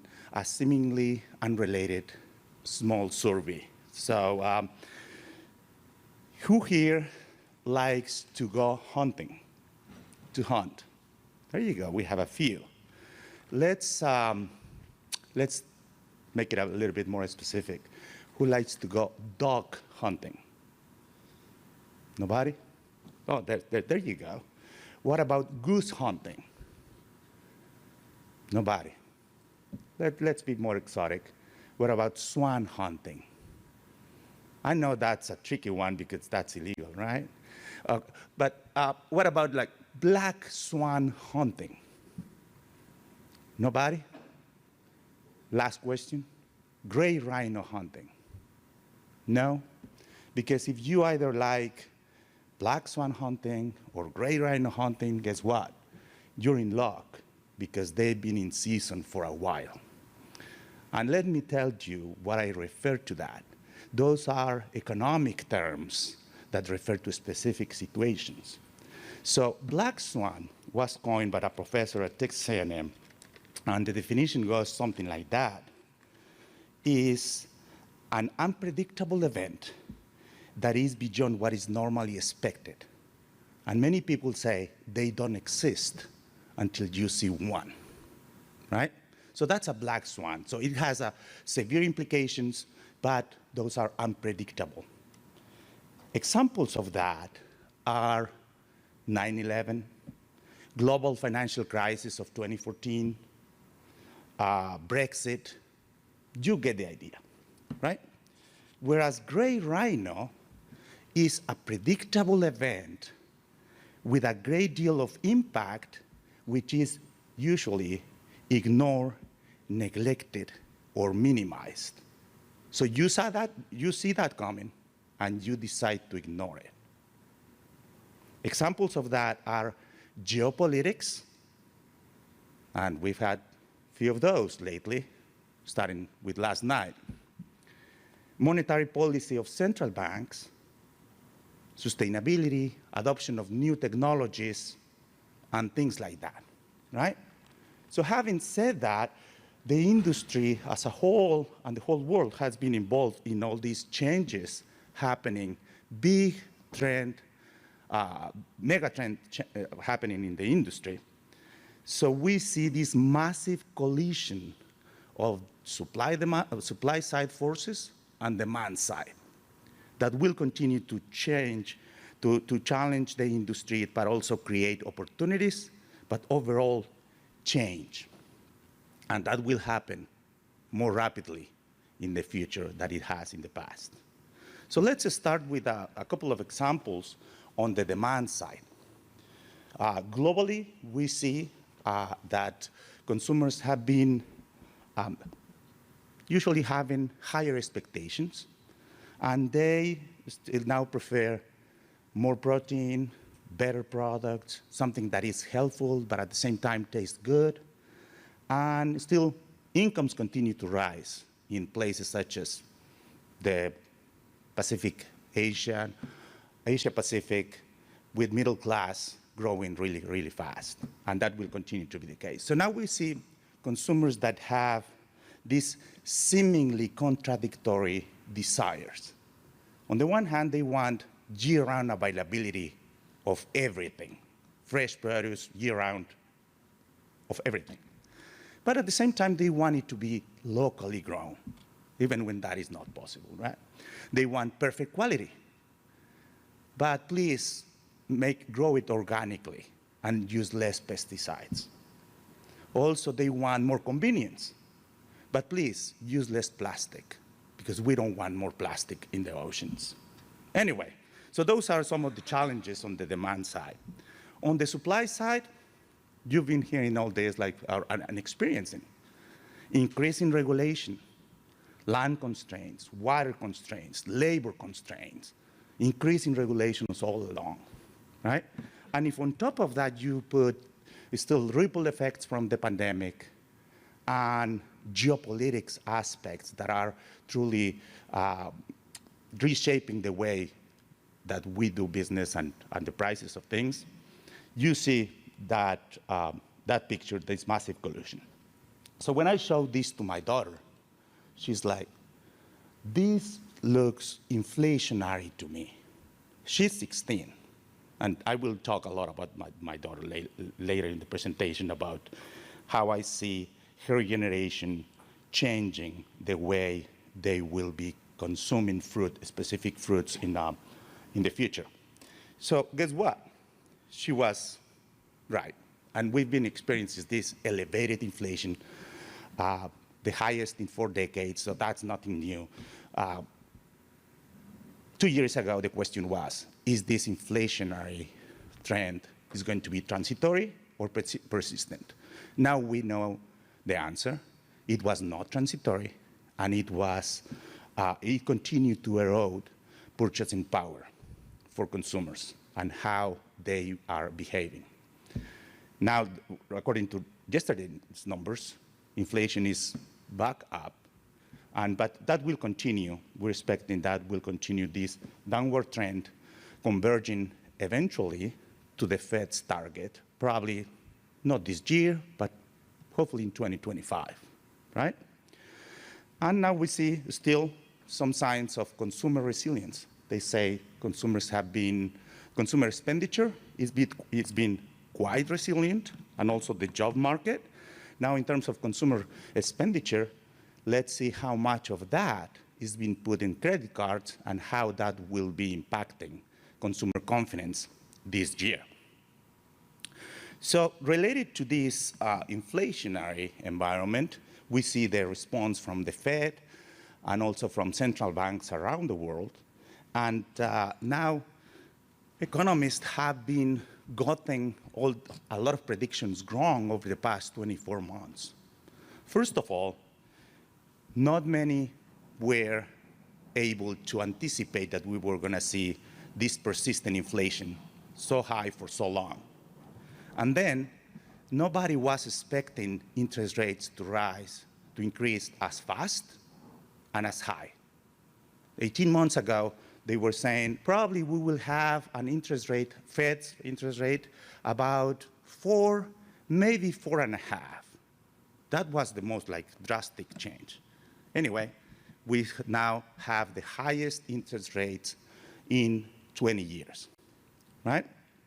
And many thought it would take a recession to break the backbone of this inflationary trend. That's another thing that economists got it wrong. Over the past 2 years, they've been saying a recession is coming, a recession is coming, and we may be in a position that a recession may be avoided. For the first time and in one of these economic cycles, just in the 70s, in the 80s, it needed a recession to bring inflation down. Now, things may be different this time. So looking at interest rates in the next few years, some investors are expecting that the Fed will be starting cutting rates in March. We actually don't believe that, particularly with the number that the inflation number that was published yesterday.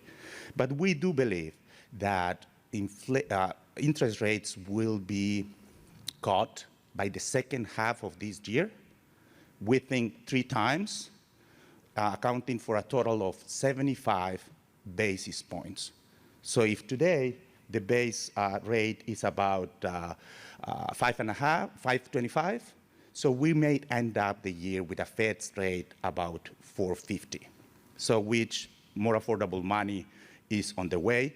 But let's keep in mind also on this economic cycle, on this monetary policy cycle, that as you see here from the dot plot, this chart was created using the dot plot chart, which is the expectations from decision makers. And as you see, no one is expecting interest rates to go as low as 0 and as they were before, but everybody's expecting probably 2.5 by 2027. So we're not going all the way back to 0 interest rates. And as I said, in economic growth, the positive news here is that economists got it wrong for the past 2 years. And if we have a recession, a technical recession, which is 2 consecutive quarters with a negative real GDP variation, it may be very shallow, probably negative 0.1 in those consecutive quarters, if that is the case. So as you see here, these are some projections. And the highlight is all those variations are positive, accounting for regions and accounting for annual growth. But those overly, there are some divergences. If you take, for example, the euro area, specific countries such as Germany may be in a recession at this point, but you see the US still with positive economic growth in 2024.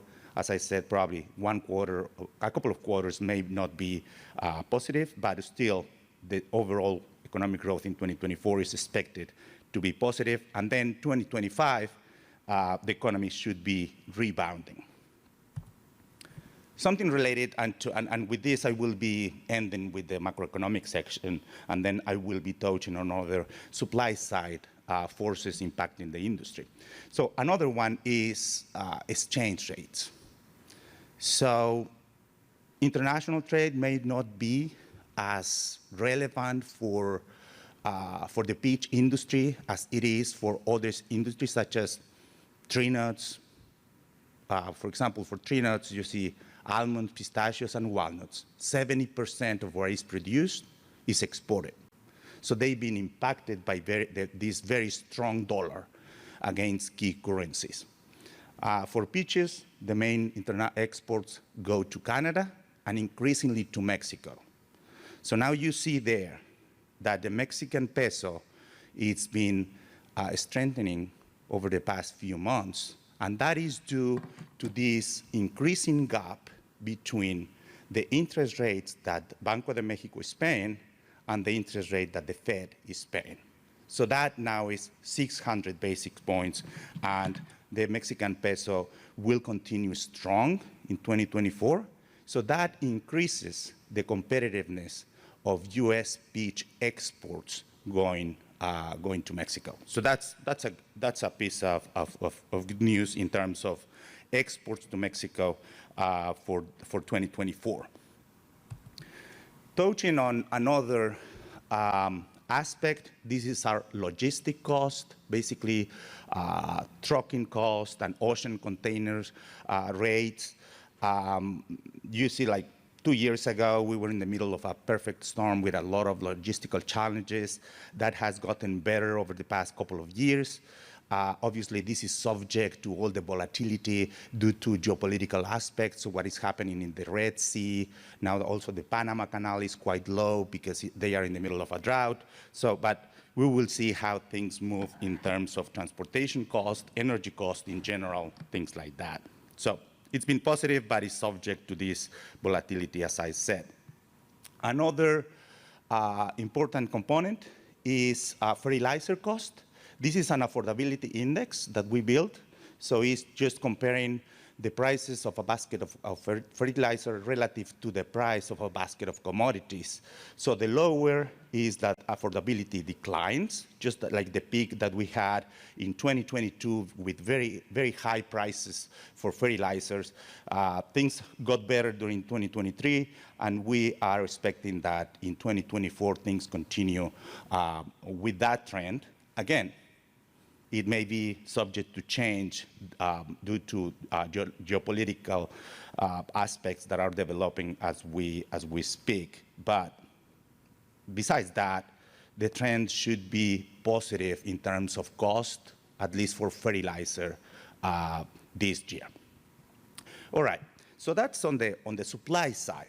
Now, moving a little bit on the demand side, how consumers have been reacting to this environment of high inflation.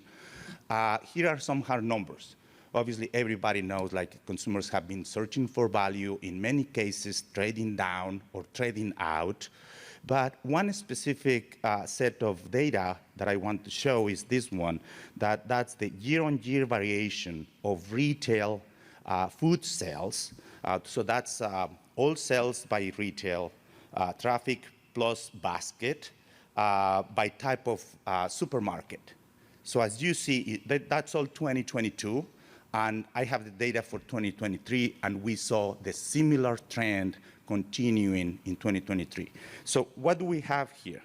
So basically, we have that discount grocers, all the sales have been increasing in double digits all 2022, all 2023, and you see some of the premium grocers increasing, but these are total sales. So we have that this single digit increase is lower than inflation, so actual real sales increase for the premium supermarkets is being under pressure. So having said that, this obviously has marketing implications depending on who your main marketer is, and now we will likely continue to see that these discount grocers will be favored by consumers as they continue to search for value. And not only consumers have been adapting, also some supermarkets, some of the main strategies that they are following is this shrinkflation, range reduction, and optimizing inventory, and the one on the consumers that I already described. So those are trends that we've been observing over the past couple of years and are likely to continue in 2024. Now, let's move to specific aspects of the fresh produce aisle. And after that, I will touch on specifics in the peach industry. And then, as I promised, looking forward to the, what may be happening for newer generations of consumers and how that may be impacting the peach industry. First of all, here are just like all the dollar and volume growth for the past few years. And as you see, like fresh produce sales in terms of dollars, they have continued in positive territory. These are year-on-year changes. But in terms of volume, during the pandemic, we see a spike in both. But now, then in 21 and 22, we saw this gap, which is pretty much inflationary pressures. And now we see that these inflationary pressures have been declining, which is good for, in general, for the fresh produce aisle. So basically, the fresh produce aisle continues to be a good option for consumers given this inflationary environment. Now reviewing a little bit the retail data. Here you have on the left chart, that's all the 2022, because I wanted to show what is the top 10 fruits in the US at retail. And look at, for example, stone fruit is, peaches are not there in general. But on the left, right-hand side, you have the sales during the summer, and you see peaches are right there with in the top 10 during the summer. As I will point out later, that's one of the few commodities that now have a strong seasonality component, because most of the rest of the commodities that you see there, now we see a consistent trend of year-round availability, whether it's any of the berries, apples, grapes, not to mention bananas or avocados. Either that is supply push or demand pull. The fact is that now we have a clear trend or year-round availability for a lot of the fruits and also vegetables. But seasonality continues to be a good particularity of the industry, and we see that reflected in inflation for fresh fruits and fresh vegetables. And whereas for frozen, we see a more persistent prices given, on the one hand, that the perishability is not a factor, and the other one are contracted prices. So volatility of prices, and that's another characteristic of this industry. So now going specifically to dynamics in the fruit market in the U.S. in the U.S. Now here I have a chart that is showing availability of fresh fruit in the U.S., and those are absolute volumes. So that's per capita, pounds per capita from 1921. And I deleted the biggest one that are bananas, apples, and watermelons, just not to have a better visibility in this chart. So there you will see somewhere in, so apricots, plums, prunes, and you see that peaches and nectarines are just like here in the middle. So you have just like over 2 pounds per person per year, whereas you have, for example, avocados, grapes, or even strawberries, which is highly perishable, you have 7 pounds per person per year. So more importantly than looking just at the volume per se, is to look at the dynamics. So the dynamics are just like over the past decade. One positive aspect, if you want to look at it that way, is you have total fruit availability is marginally increasing. And you have some fruits which availability has been increasing fast, double digits over the past decade, double digits per year.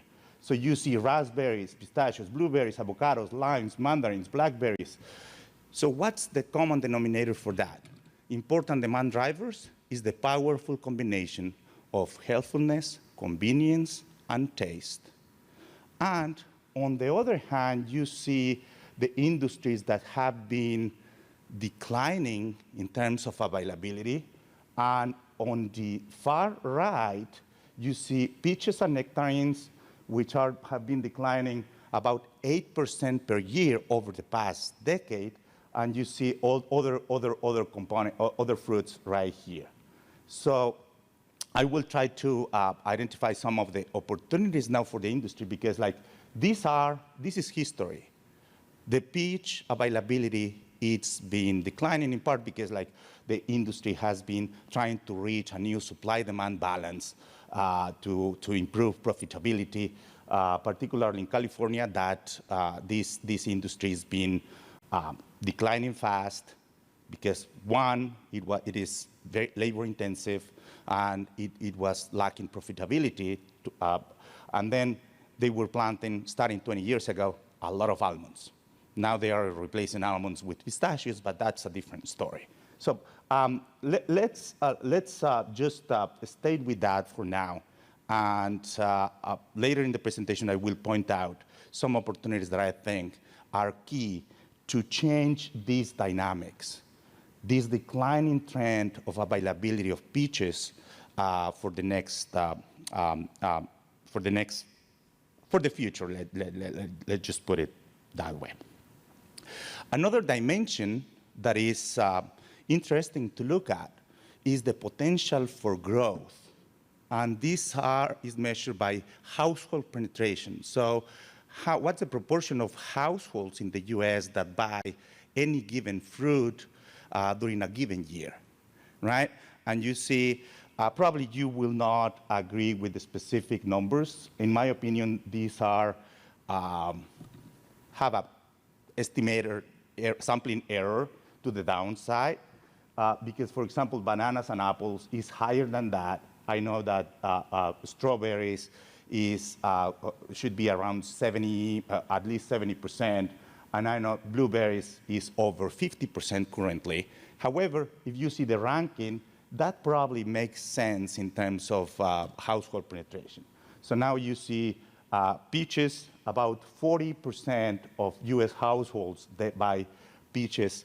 And one thing that this survey doesn't capture is the frequency of purchase, which is quite relevant, given that here, just if one household reported that they bought at least once, they are already counted as once, not as zeros, right? So let's just see where household penetration is, and continues to be above average for peaches, which means that peaches are still quite popular, although quite seasonal. Now, the rest of the slides, I will be touching on specifics on the Stonefruit industry, peaches and nectarines. It is reported by the USDA. So basically, here we have production and consumption globally.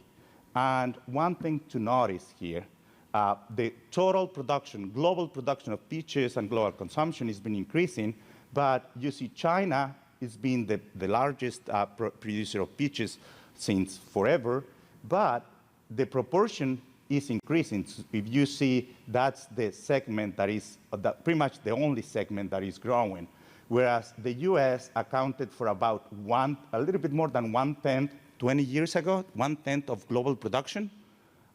Over the past few years, that has been reduced to just one single digit. So the US is in a different trend compared to global production of peaches and nectarines. And I see that as an opportunity, all the things that can be, how to revert that trend, and I will touch on that. So consumption, as well as we noticed before, consumption in the US, which is in green right here, has been also declining because it's just like availability has been lower, and we have increasing competition in the fruit aisle. Looking at international trade, the U.S. has stayed in the top 10. However, the biggest growth in terms of exports you see is coming from Turkey, then from the EU. Chile continues to be a relevant player, and China has been increasing in terms of exports, whereas imports, Russia is the main importer, and then you see China, the EU, and the US is not importing as much as it used to just 20 years ago.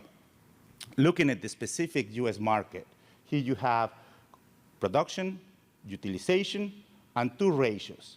So in this line, we have how much of what is consumed in the US is imported, and that is about 10%.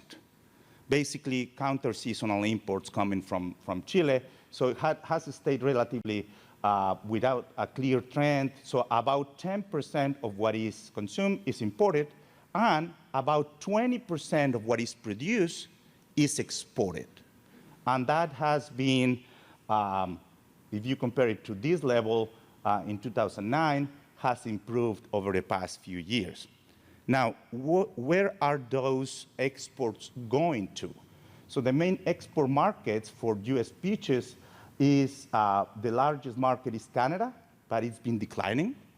And the second largest market is Mexico, and that has increased over the past few years. And as I said, now, exchange rates and macroeconomic conditions are favorable to export US peaches to Mexico in 2024. So we should see now probably Mexico becoming the main destination for US peaches this coming summer. Whereas for US imports, no-brainer, that's the majority is coming from Chile during the counter season. Now looking at specifics, what US production of peaches, and these, I have a star right here, which means these are all peaches as reported by the US NAS service. So that's California declining rapidly, and you see Georgia without like a clear trend, not declining as fast as California, which I would see that as positive because like now the share of Georgia compared to the national has increased given the sharp drop in California production.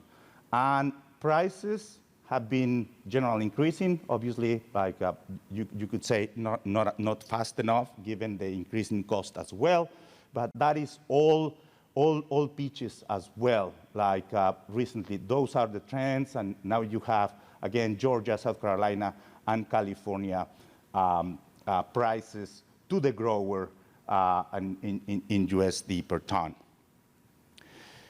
Now looking at seasonality, these are all fresh peach market in monthly arrivals. So these are USDA AMS data. That may be not perfect, but that is like the best data publicly available there is. So here you see like where that is coming from, mostly from California, and during the summer, obviously, June, October. For the past 2 years, we have it here, and those are for nectarines, and the biggest imports coming from Chile during the off-season. So now, the question here is seasonality a good thing, or we want year-round? I've been hearing all this, like this discussion, arguing that one or the other may be better, right? On the one hand, those that say, hey, I think these fruits should remain seasonal, is that consumers are excited when it's peach season, similar to what happened with the cherry season, and they think, I think it would be better if we have year-round availability. Now the challenge is where do you get the peaches during the shoulders of the season, but that's a different thing, right? So probably one way to keep this industry differentiated is the seasonality with all the advantages and disadvantages that may have. One other factor that will determine, continue shape the future of the peach industry is genetics and the adoption, that either that is just like traditional breeding or the adoption of new technologies such as gene editing, right? Now, extending shelf life while maintaining or improving flavor, that should be probably a target to, and here we have a virtuous cycle, whereas like breeders, growers, retailers, and consumers, all what they are looking at and how this cycle may be working. So now I've seen in other industries, the fruit genetics space has been quite active in fruits in general, and for berries in particular, a lot of interest, a lot of M&A activity, and we will continue to see higher quality fruit.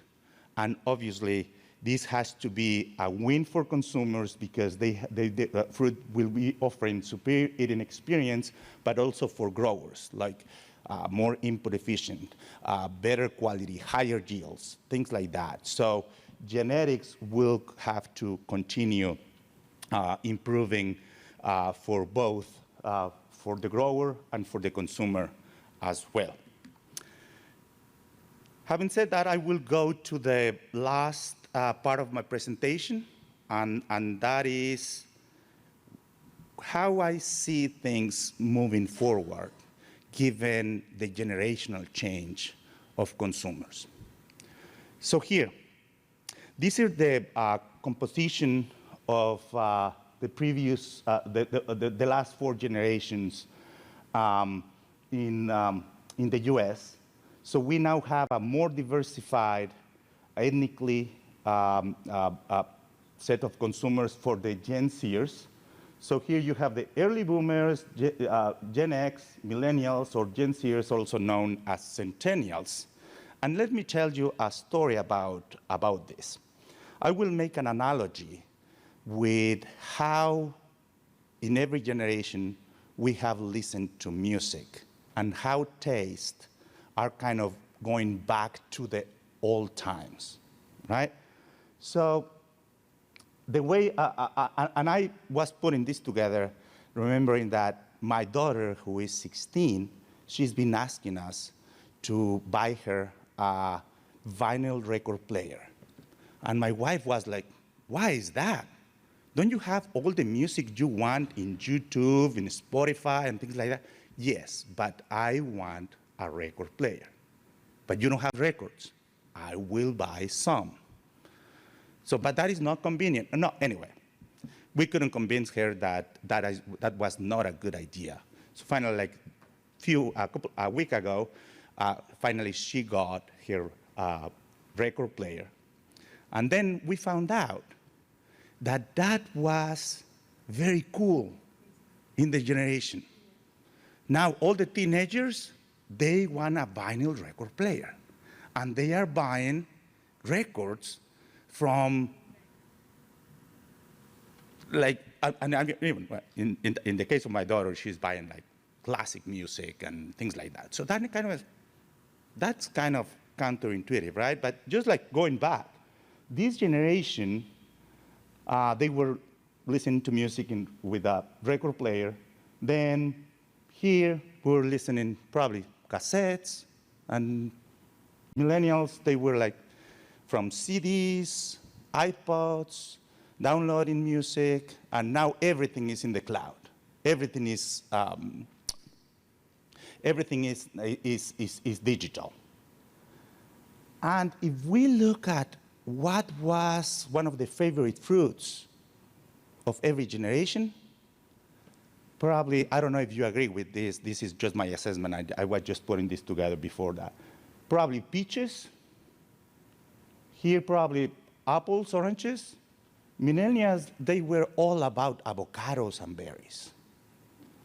So now, if we are looking that the trend may be going in full cycle here, what about we make peaches the favorite fruit of the newer generation, given that they like record players, they like second-hand clothes. Now that's a thing. Go and thrift some old clothes. To my generation, that is like, but you can buy new, but I don't like the new clothes. This is not stylish enough. And also, given to that, my daughter has been saying, USDA had this included peaches in the school lunch program in California. And she told me this last summer, I'm getting good peaches at school. Why we don't buy more peaches more often in the house? So that's one way how to influence future consumers, because keep in mind that these consumers are now turning 23, 24, the oldest, this year. So they will have purchasing power. They will be making decisions. And you know what? So probably as an industry, we may be looking at how we can influence those young consumers to buy more peaches. Is that TikTok? Probably one of the influencers is eating a peach in one of the videos, probably. That's a way. Probably the school lunch program, that's another great thing, how to include peaches. Because, for example, my kids, they love the peach flavor. They want peach ice cream, peach yogurt, things like that. I know that my example suffers from the small sample problem, but if now that you are related to those trends in terms of how the newer generations are thinking, we may be up to something. And probably I'm the first one that tell you this, but this is probably a way how to reposition peaches and to change the trend that the peach availability and peach consumption has been declining for decades. Now, this may be a way how to revert that cycle. Now, having said that, this is just another trend in the industry, another demographic change. Now the centennials are on track to be the best educated generation now yet. They have a lot of information, probably a good idea to sell them about the nutritional values of peaches, and they will definitely appreciate it. But on the flip side, now that we have these newer generations, like, for example, these guys, 1 out of 4 in the centennial generation in the US are Hispanics. Most likely, children of migrant workers. Guess what? They're going to school, and they don't want to work in the field as their parents did. So that's the flip side of this generational change. And something that probably an immigration policy change may solve the labor issue. I don't see any immigration policy changing the demographic changes happening in Mexico. Just in the 60s, in the 70s, an average Mexican family was almost 7 children per family. That has drastically declined to about 2. And I grew up in central Mexico, and I had 7 siblings, and I have just 2 kids. So you see that replicated across millions of families. Where are the workers gonna come from? So, but I'm not saying that we are doomed, but that's a challenge. And how are we gonna solve this challenge, given that this is a labor-intensive industry? One thing that has to be innovation. That has always been the answer. Granted, now the equation is more complicated because now we have labor constraints, land constraints, and all type of constraints, but also we have a lot of new tools how to overcome those challenges. And now I'm excited to see the innovation in the next few years and the adoption of artificial intelligence and how that will help us to overcome the challenges, including the labor challenge. And I'm still bullish about the ag in general and the fruit segment in particular. And with this, hopefully I transmitted some of my honest sentiments about this, about the industry. With this, I appreciate your attention. Here is my contact information. If you want a copy of this material, I'll be happy to share that with you. And with this, thank you very much.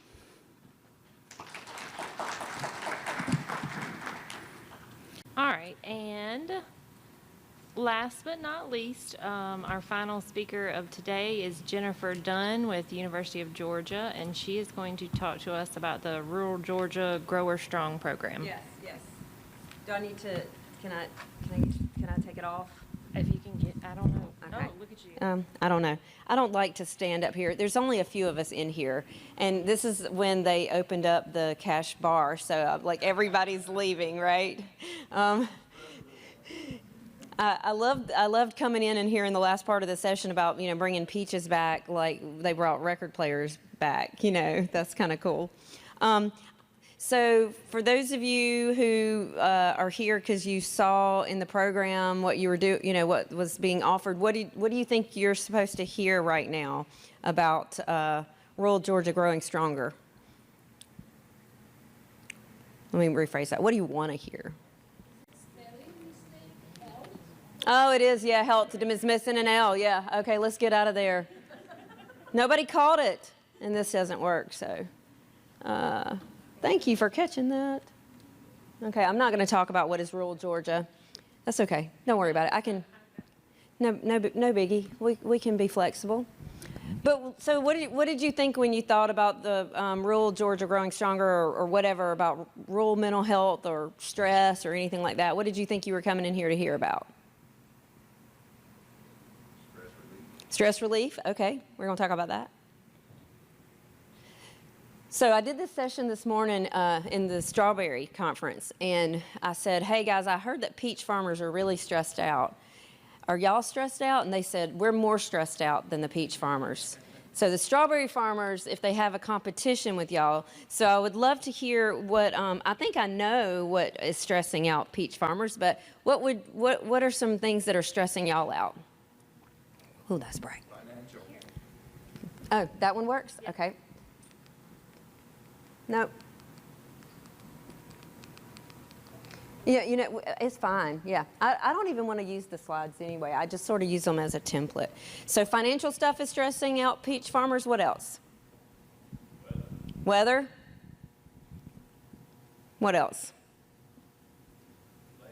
Labor. So y'all had that freeze last year that was pretty devastating, right?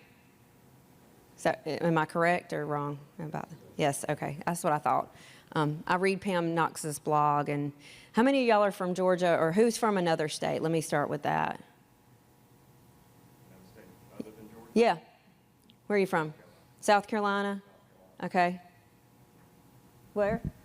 Pennsylvania. So somebody told me not too long ago that South Carolina, you know, Georgia's the peach state, but they grow more peaches than Georgia does now.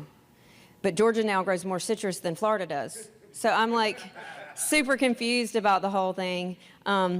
Just to tell you a little bit about me and why I'm here talking about this. So my name's Jennifer. I work with UGA Extension.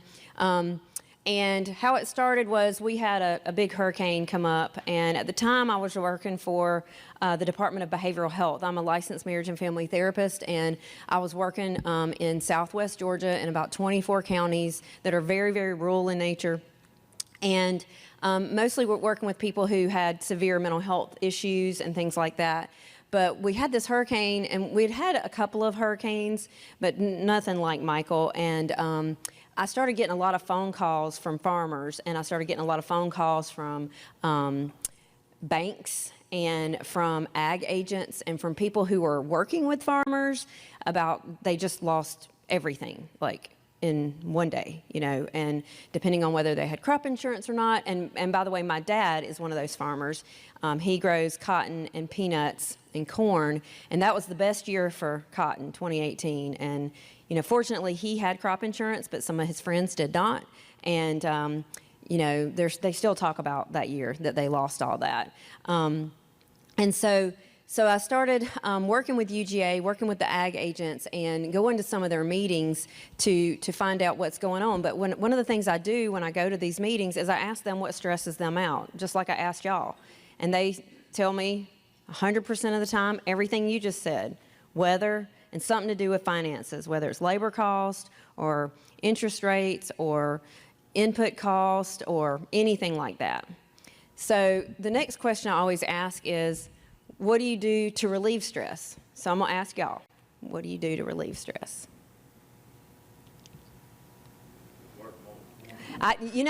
That's funny that you say that, because I started hearing that this past year. I started hearing that a lot more in 2023. I didn't hear it in 19 or 20 or 20, but yeah, work more.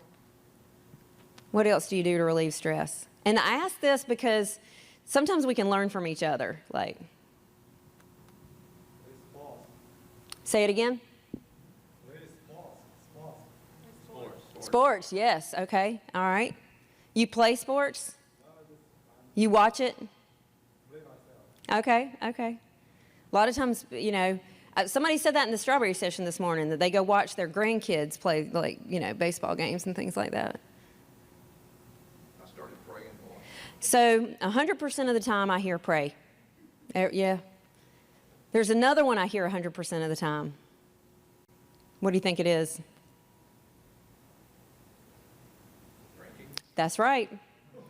Yep, I hear drinking and praying. And, and I'm not saying that you shouldn't drink or anything like that, but what I do think is we like to try to give some other options maybe. What do you do for stress relief?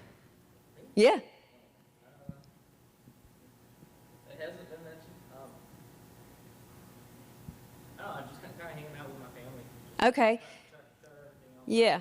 So if you don't hear anything else I say today, one of the things you need to know is connectivity is the key to everything. If you have a good support system, if you've got just one person you can get with, that's, to me, the best thing. What about you? Mm-hmm.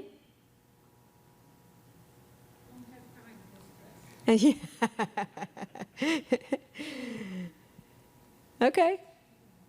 Yeah. Some people, they don't even think about it, or they don't even realize they're stressed out. And sometimes it's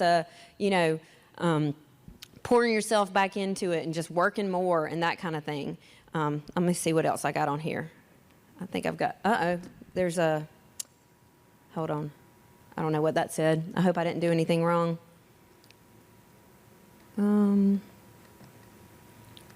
Did it work? Yeah. So just some realities for agriculture, not just in Georgia, but in other states as well. We've already talked, sometimes, now it's moved. Oh, okay. Now it's working? Okay. Uncertain crop production. We had the avian influenza in 2017 and 2022. We had Hurricane Michael in 2018, and then we had Idalia this past year. But we always, worry about who is caring for the caregiver. And so we had some studies done in the last 3 or 4 years about this. And one of them was a good friend of mine, Chrissy Proctor and Noah Hopkins, and they actually wrote an article called "It's Easier to Go to the Beer Store Than to Ask for Help." Is that true? Yeah. I mean, it got published in the journal of, what was it? I can't remember. Yeah. Journal of Mental Health, Rural Mental Health. Yeah, they published that article. And they did a lot of studies. They did a lot of qualitative work, interviewing people. Then we have Dr. Anna Chiat, and if y'all haven't met her, she's got a table downstairs. Maria and I work with her. That's Maria. She's my friend. She's here to offer me emotional support in my session because I didn't have anybody this morning in Strawberry. But you should go meet Dr. Chiat because she's doing a lot of really cool work. She's done a lot of interviews with farmers' wives. And why do you think we interview farmers' wives?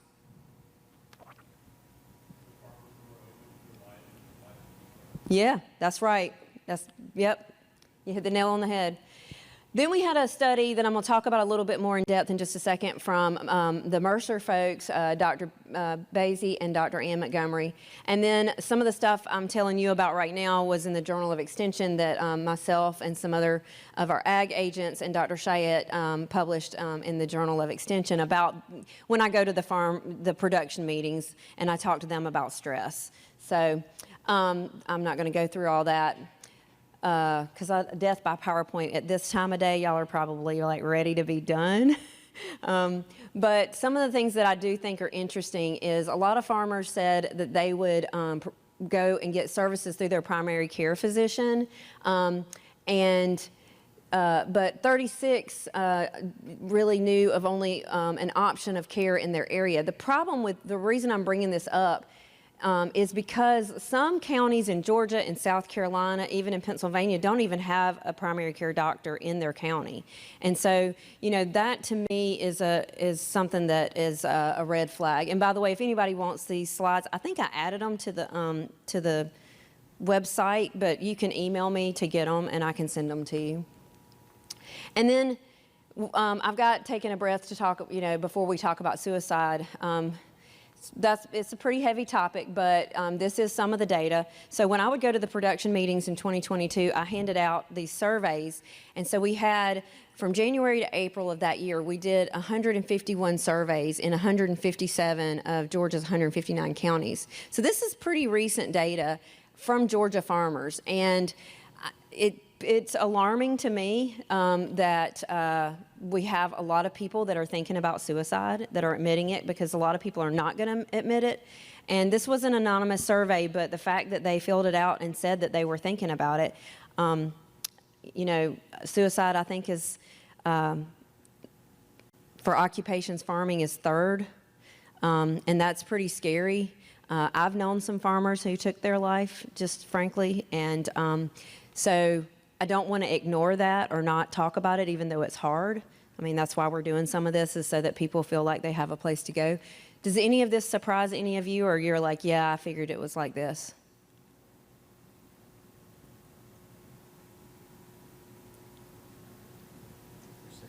The percentage is surprising? Yeah. Like 9% of first-generation farmers think about it every day. That's too many to me. That's a lot. What about any of you guys out here? Anybody else surprised by it, or you're like, yeah, I figured? Yeah. Mm-hmm. And you know, what do you think that's? So I'm curious as to what y'all think that's about, because I'll be honest. You know, I grew up farmer's daughter. My husband and I have a timber farm, but when I first read that, I had to remind myself: first generation does not mean a 25 or 30-year-old. It could be a 50, 60-year-old that's just now getting into farming, okay? So it's not a young person farming, it's a first-time person farming. Does that make sense? Any ideas on why that might be? No idea, but last year in a training at the university, they told us that around 15% of students for the last few years have also thought of suicide. Okay. University students. Okay. When I heard that, it was like, It's shocking. Yeah. Are you, what university? You're at Clemson, okay. Yeah, so this is not a Georgia problem, you know. This is not a farmer problem. It's a community problem. It's an everybody problem. And before I go to this next slide, so if a farmer is thinking about something, like they're going through a mental health crisis, who are their trusted, you know, resources? Who did they go to? If you're a farmer and you have a problem, who would you go to?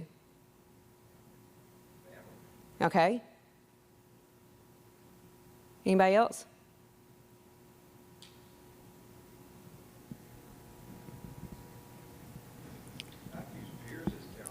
So that's it. Family, another farmer. Those are the two big ones. You know, we also have some other trusted resources like pastors or faith leaders, and then we also have, you know, whether it's your ag agent, your seed rep, or your loan officer, sometimes depending on who that person is. But the two big ones are spouses or family members. That's one category. And the second category is other farmers. And so I bring that up because sometimes when I do these talks, you know, people will say in the crowd, well, this isn't for me. And it may not be for you, but it could be somebody that calls you tomorrow or next week. And I'd like to equip you with that information, because you could be that person that they reach out to that is struggling. So if somebody did reach out to you, like what would you do if you had a friend? It doesn't have to be a farmer, but just a person that, you know, was going through some stuff and just didn't know what to do about it. What would you suggest to them?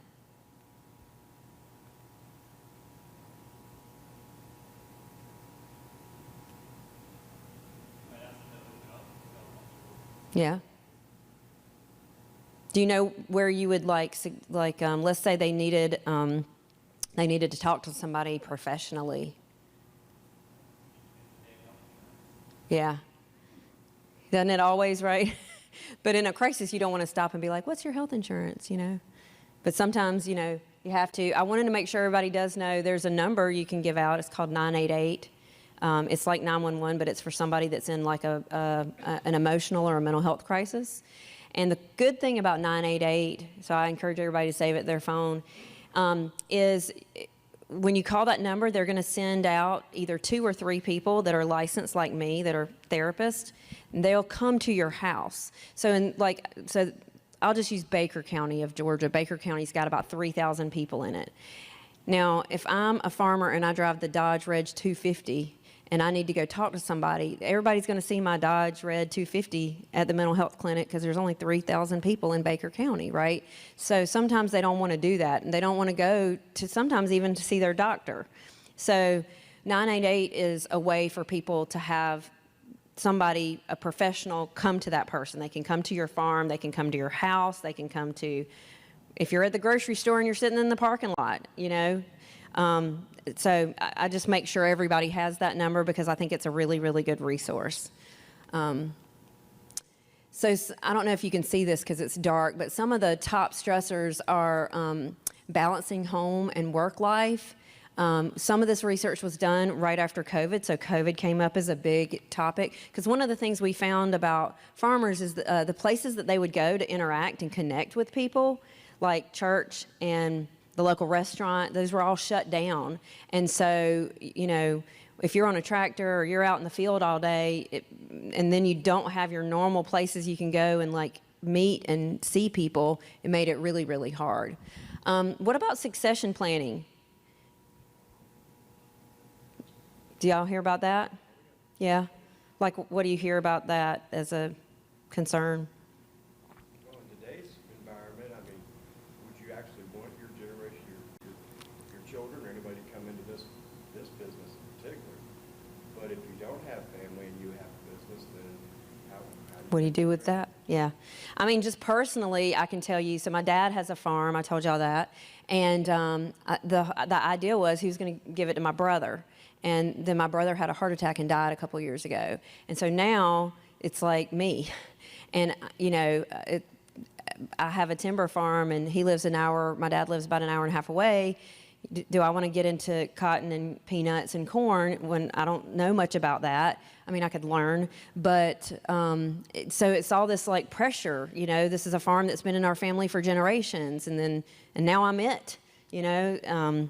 So we're having to have those conversations, and that's hard because I don't want to sell that property. Like I grew up, you know, out there, and you know that's another layer of stress, right? And then some of the ways that people cope, you know, some of the things that we've already talked about, talking to family or friends. A lot of people actually said they walked or exercised, and exercise is actually the most beneficial, but it's really the least used. So I was surprised it came up even at 39% because most people just don't do it, even though it's, you know, one of the best things you can do. Drink alcohol obviously was in there. Sleep, pray, spend time alone, spend time with pets, all that good stuff. Again, I've already talked a little bit about the focus groups we did with the farmers' wives, but those are again, we were trying to leverage those relationships because those are people who know what's going on. We do have a Agriculture Wellness Alliance, the Georgia Agriculture Wellness Alliance. We've got a group here in Georgia. If anybody's interested in seeing what we're doing, I've got our QR code right there.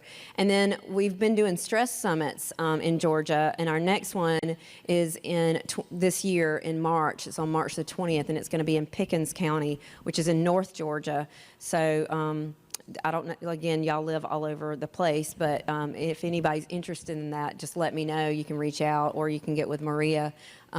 These farm stress summits have been good because we have people that come to it that are farming. We have legislators who come. We have industry folks who come. We have our Department of Ag usually sends a rep or their commissioner.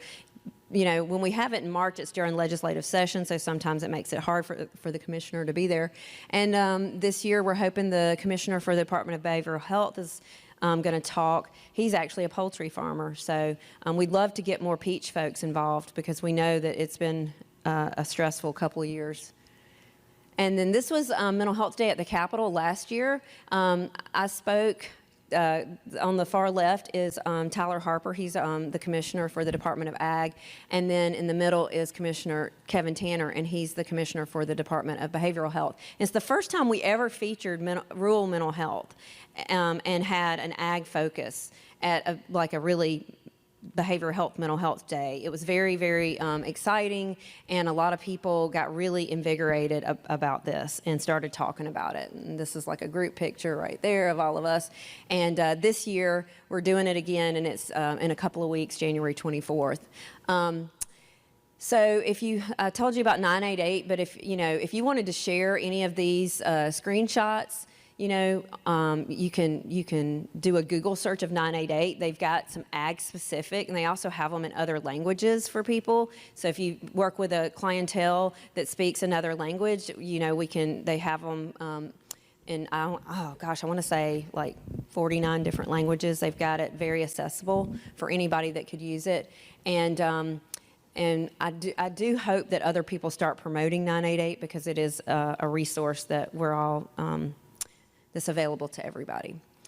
And I have some folders that I'm going to hand out if anybody wants them. And this is one of the flyers that's in the folder, but it's 5 steps to help somebody that might be in emotional pain. And the biggest thing to me is what you said in the back, just listening to what the person has to say, just being available to that person, and to stay connected with them. And to give them any information and resources that they might need. I got this from the National Institute of Health. And I wanted to make sure you guys had my contact information. And so I ran out of business cards, but I found this cool little app that lets you download my contact card. And you can point your camera at the screen. So I did not go, I don't know what time is it, sir? What time is it? 5, yeah. So I went a little fast. Well, we were supposed to go to 5:15, right? So that's not too bad. Does anybody have any questions or anything? Or any thoughts?